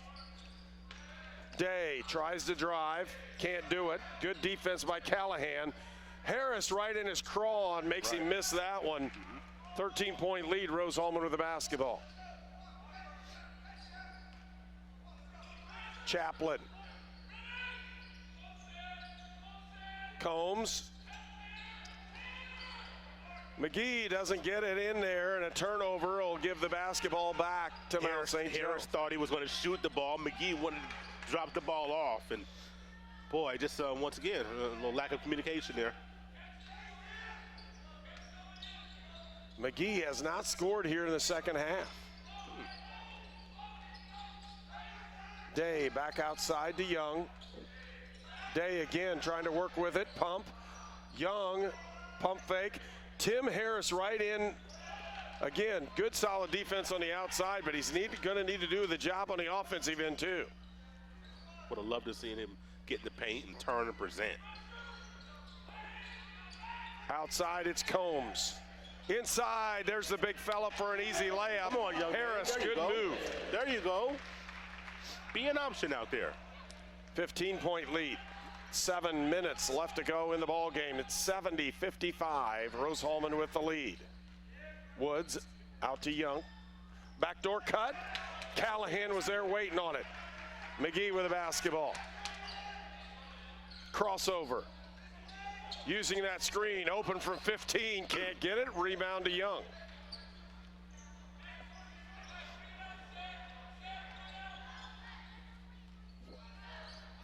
Woods will pull it up and start the offense. Cedric Woods, 5'6" senior guard from Fairfield, Ohio. Tries to drive on McGee and goes nowhere. That would be nasty. Ball's turned over. Go rebound. Tim, go Tim, go Tim. Doggone it. Chaplin out inside, and they're going to call it on Harris as an offensive foul. And I don't know about that one. Well, the reason why I say doggone it, when Tim comes down the floor, I need him to go to the arc, turn, and ask for the ball. He's 6'9", with long arms. Get wide, ask for the ball. Matter of fact, demand the ball. He's pretty athletic too. Nobody can stop him, but he's got to want it. He's got to want that ball down there. He's just starting to come into his own. At least that's what we're seeing. Woods working off the screen. Kicks it outside, and I'll tell you what, they're using Cedric Woods all over the place, and I can see why. Has he come out this half? No. Really played well. Outside is Kloss. Shots up, everybody in white waiting for the rebound. Yeah. Shoot it. Sandvit Ram, feed inside, Zarnecki backs him down, little jump hook, can't get it, rebound Combs, and it's good. He scores and is fouled. Man, look at Vuk Jurich over there rocking the baby. Max Chaplin over there, I don't know what he was doing. Those guys are over there having a good time, man. They are. You know, it makes practice a lot easier when you're winning ball games, too. Just thought I'd let you know that one. I believe that. Cedric Woods, we talked about him playing yeoman's effort. He's going out and getting a little attention from the trainer just a moment ago, and hopefully he'll be okay and be able to come back in the game momentarily. Timeout by Rose-Hulman. An 18-point lead. We'll take one as well. 73-55 is our score. Rose-Hulman basketball. We were choosing colors for the house, and I stopped and looked at Mike and said, "We're really doing this, aren't we?" The process was challenging, But Riddell was there for us every step of the way. The mortgage, closing, they eased our stress. It made sense when Mike said, "We're really doing this." Mortgage loans made easy from Riddell. Making friends since 1885. You're watching Rose-Hulman men's basketball on the Indiana Sports Network.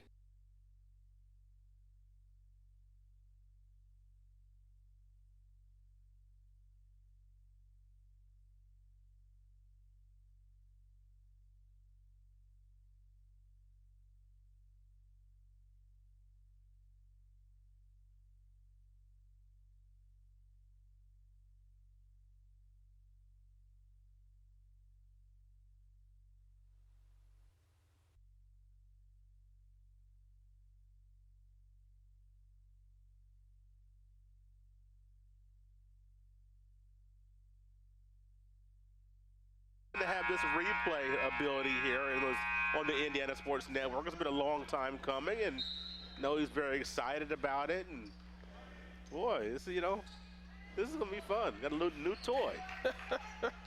Thompson kicks outside. It's Pollock.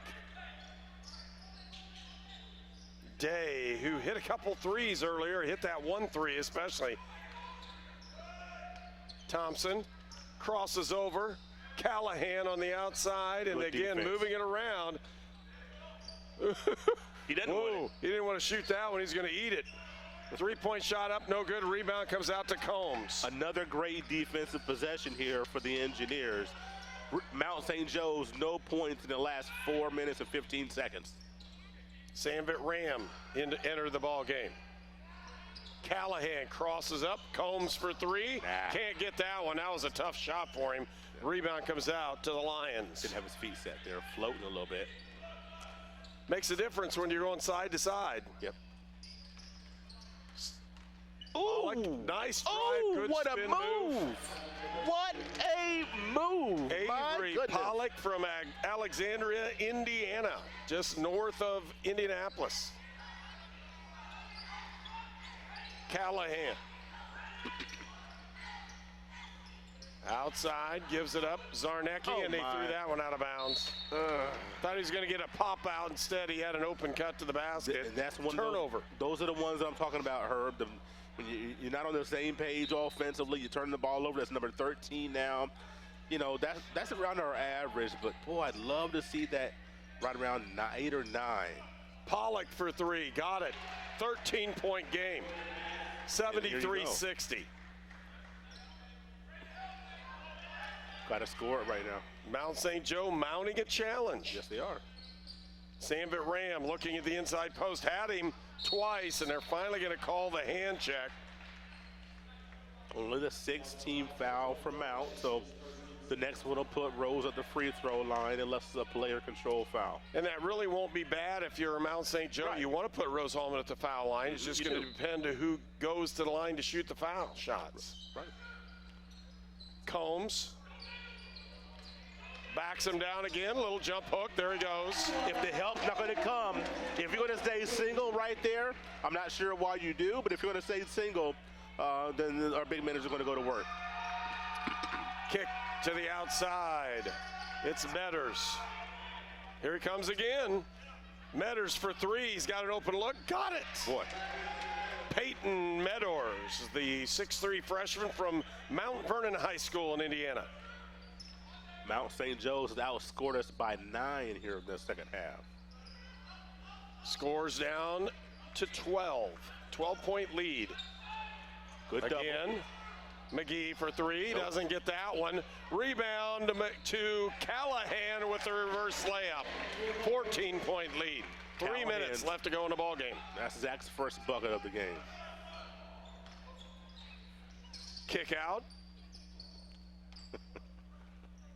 Another three-point opportunity for Metters. He doesn't get that one down. A rebound comes out to McGee. McGee looking out, Zarnecki, and threw that one out of bounds. Once again, Herb, there's zero reason for that type of a turnover. No. Zero. You have got to make a solid pass. I know I'm nitpicking. There's 2:39 to go. We're up by 14. Oh, so what? the rest of the season, we're going to be in a very low margin of error when some of these games coming up. You cannot have turnovers like that when it counts. Thompson looking cross court. Shots up and good. This time, number 25, David Lures into the ball game from Lebanon, Ohio, Bishop Fenwick High School, and he scores that one. They're a stop and a bucket from getting this to single digits. Callahan looking, feeds inside. Combs open is Sahat Nazadi. Does he get it? No, he doesn't. That's the stop that Mount St. Joe needed to try to put this into single digits. Feed back outside and open look. Does he get it? No, he doesn't. Wow. That was a big miss. What'd we get? I don't know. Substitution timeout is what it was. I don't think that was a substitution timeout. Because he put both hands down and went, come on in. Flop warning. Is that what a flop warning? I thought that was what he was doing, but I didn't see a flop anywhere. That would be a weird substitution timeout. I don't know why we would ever. I don't know. 1:55 left to go in the ball game. 11-point lead. And Mount St. Joe's just continually played hard. They're going to go home on the bus and say, I like that one.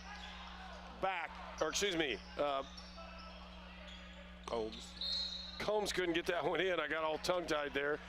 Chaplin will go to the line. Which is what is always good for us. When Max goes to the free throw line, that always usually bodes well for us, and kind of a bailout there for the Lions. I guess we'll take it. I thought Combs got fouled, to be honest with you. Chaplin at the line, sticks that first one in, lead back to 12.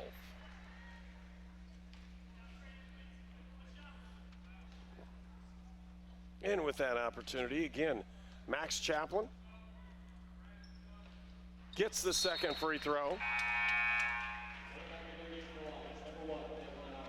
And here comes the three-point bomb, because when I say that, Devin Young has just continually shot the ball well in the second half. He has, and Young still at 20 points, 6 of 14 from the field. With the drive and the shot, and blocked by Zarnecki. Sahat Nazadi with the drive. He'll go towards the other end. 4-3. Doesn't get it. Rebound. Zarnecki doesn't get it. And Young with the rebound for Mount St. Joe. Day pulls up for three. Got it. 10-point lead. Timeout. Mount St. Joe will take one. Again, Rose-Hulman leads by 10. It could be anyone. The star student, the all-state athlete. I never thought it could happen to me, that I could lose everything.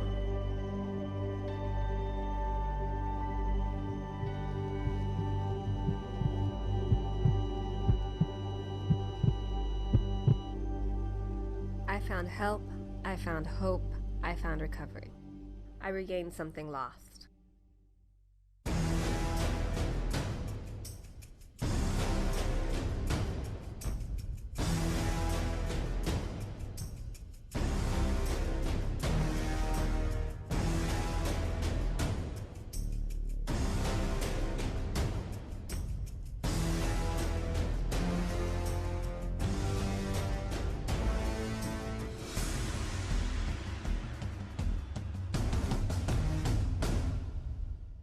You're watching Rose-Hulman men's basketball on the Indiana Sports Network.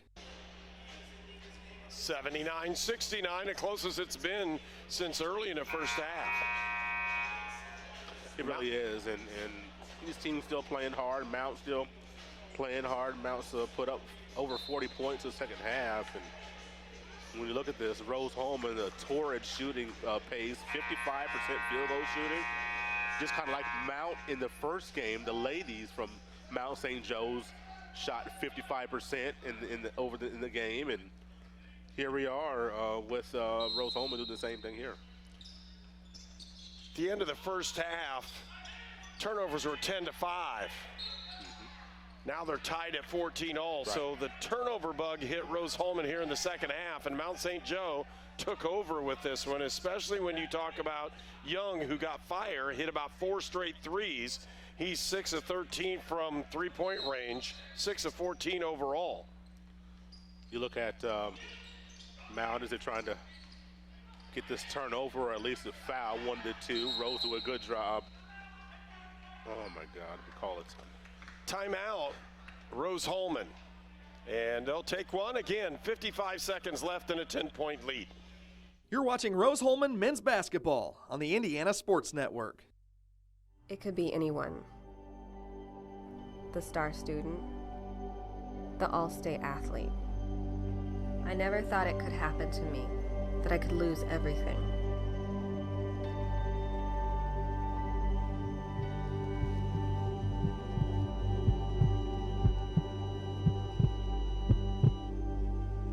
I found help, I found hope, I found recovery. I regained something lost. You're watching Rose-Hulman men's basketball on the Indiana Sports Network. That timeout, really, Rusty Lloyd was looking up and thought, oh my goodness, I think we're going to hit the 10-second violation. We weren't, but at the same time, he took the timeout to make sure that we didn't have another turnover in this one. 14 turnovers now game-wise for each of these teams. Zarnecki with a basketball. He's immediately fouled, and he'll go to the line to shoot 1-and-1. It was funny when you look at that. Devin Lewis kind of put his hands up and was like, what? What do you mean? I'm like, yo, man, you're trying to foul. If you're not going to get a steal, you want to foul, then that's kind of funny. You could actually walk over and give the official a fist bump because you're like, thanks for calling that one. I know. I didn't hit him very hard. I know it. You gave me one. A lot of times they don't call that. 80-69. Zarnecki puts the first of the one and bonus in. And those are really nice shots for the senior from Bettendorf, Iowa. I know you know where that is, right? In Iowa, I sure do. Young, another 3 attempt, can't get it. Zarnecki again with the rebound. And outlet pass to Saad Nazadi. He'll try to run down some clock now. McGee's fouled, and he'll go to the line. I'll tell you where Bettendorf is. I've been there before. I know you have. Multiple times. But it's right on the Mississippi. Okay. How's that? That narrows it down. Quad Cities. Okay. Go right across. It's right on the Mississippi. Quad Cities. That's what I was going to guess, seriously. Good hand for seniors as we start to bring the seniors out one by one. John Zarnecki, Michael Lake comes out. Again, the seniors out one by one. David Saad Nazadi. He'll come in. He comes out. And Eli Combs. Great way to recognize the seniors on Senior Day here at Rose-Hulman. You know, there's no better way to recognize the seniors than by getting a win as well. And all 4 seniors scoring, all 4 seniors making major contributions in this game. And it is a big victory for Rose-Hulman today. There's no two ways about it. This is a big win. Look at the standings, you know. And substitution into the ballgame. First time we will see number 4, that's Zach Jackson. Zachary Jackson, a freshman from Franklin, Tennessee, and Montgomery Bell Academy into the ballgame for the first time today. And he's a kid that if he stays with, is going to be a big part of this program in the future. Outside, another 3-point look, and they hammered that one down. Timeout's been called again with 24.5 seconds left to go. Timeout, and we'll be right back. It's employee pricing for everyone at York Chevy Buick on US Highway 40 in Brazil. Our Christmas gift to you is 2019 Silverados up to $12,000 off. Buick Encore, $99 a month. Equinoxes as low as $169 per month. And Chevy Trax as low as $99 per month. On US Highway 40 in Brazil, where we're not number 1, you are. We're not number 1. You are. You're number 1 at York. And with that opportunity, scoring right now, Transylvania has beaten Defiance. And Manchester is ahead of Hanover in the second half by quite a few. And then Bluffton is beating Franklin today too. So tough one. Turnover in the backcourt. Shot by number 25 goes in. David Lures hits it and puts it into single digits. Hicks to Callahan. And I'll tell you what, folks, even you're looking at this, you're going, why are they continuing to push? It's down to 8. And if you're taking a bus ride home, as soon as Mount St. Joe hits that locker room, there's going to be a little bit of word said by Coach Toby Kerrigan, and he's going to say, look, guys, you can't play like you did in the first half, but you never gave up, and you're fighting all the way through, and that's what they're going to hang their hat on for the next week and see if they can get something accomplished. Absolutely. They're, still trying to get some big wins. When you look at Mount St. Joseph's, and they're going to drop to 2-9 and 4-15, but they've got some talent, and they're going to continue to try to play good basketball. Open look for 3, and he got it at the buzzer for Reese Thompson. Cuts that lead all the way down to, and if you're looking at this one, a 7-point victory. So for Rose-Hulman, they increase the opportunity for them to get into the conference tournament. A big win for the Fighting Engineers. For Mount St. Joe, although they lose, they look at the second half and they're going to say, look how hard we played, fellas. If you play like that the rest of the year, you're going to have a chance. Yep. And so I think both teams will accomplish something here today. Rose-Hulman with the win, and Mount St. Joe with, I'm going to say, an emotional upturn for them as they're going to take the trip all the way back to Cincinnati. Take a look at the Rose-Hulman team as they usually do. Thank the fans for coming, their parents, as they end up with this one. 85-78, Rose-Hulman with the victory. We'll pause and have a short post-game right after this. You're watching Indiana Sports Network. At Lynn's Pharmacy, we're more than just your pharmacist. We're your neighbors. Our kids go to the same schools. We eat at the same restaurants. We sit next to you in church. When I listen to a symptom. When I fill a prescription. When I offer advice, I'm not just helping a customer. I'm helping my neighbor and a friend. My name is Lynn Hofstetter, and I'm the proud owner of Lynn's Pharmacy, a modern pharmacy with old-fashioned values and personal service dedicated to keeping you, your family, and our community healthy since 1872. Here at Lynn's Pharmacy, downtown Brazil. A to Z Construction performs free inspections and free estimates. A to Z welcomes all insurance work, specializing in all roofing systems, plus performing all other aspects of construction and remodeling. A to Z Construction is your Greater Wabash Valley roofing company. Call Shannon Combs for your free roofing inspection today. A to Z Construction, building the future together.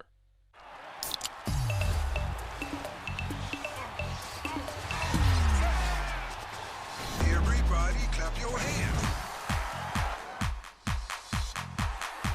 Cha-cha now, y'all. Turn it out. Oh, yeah. Cha-cha, real smooth.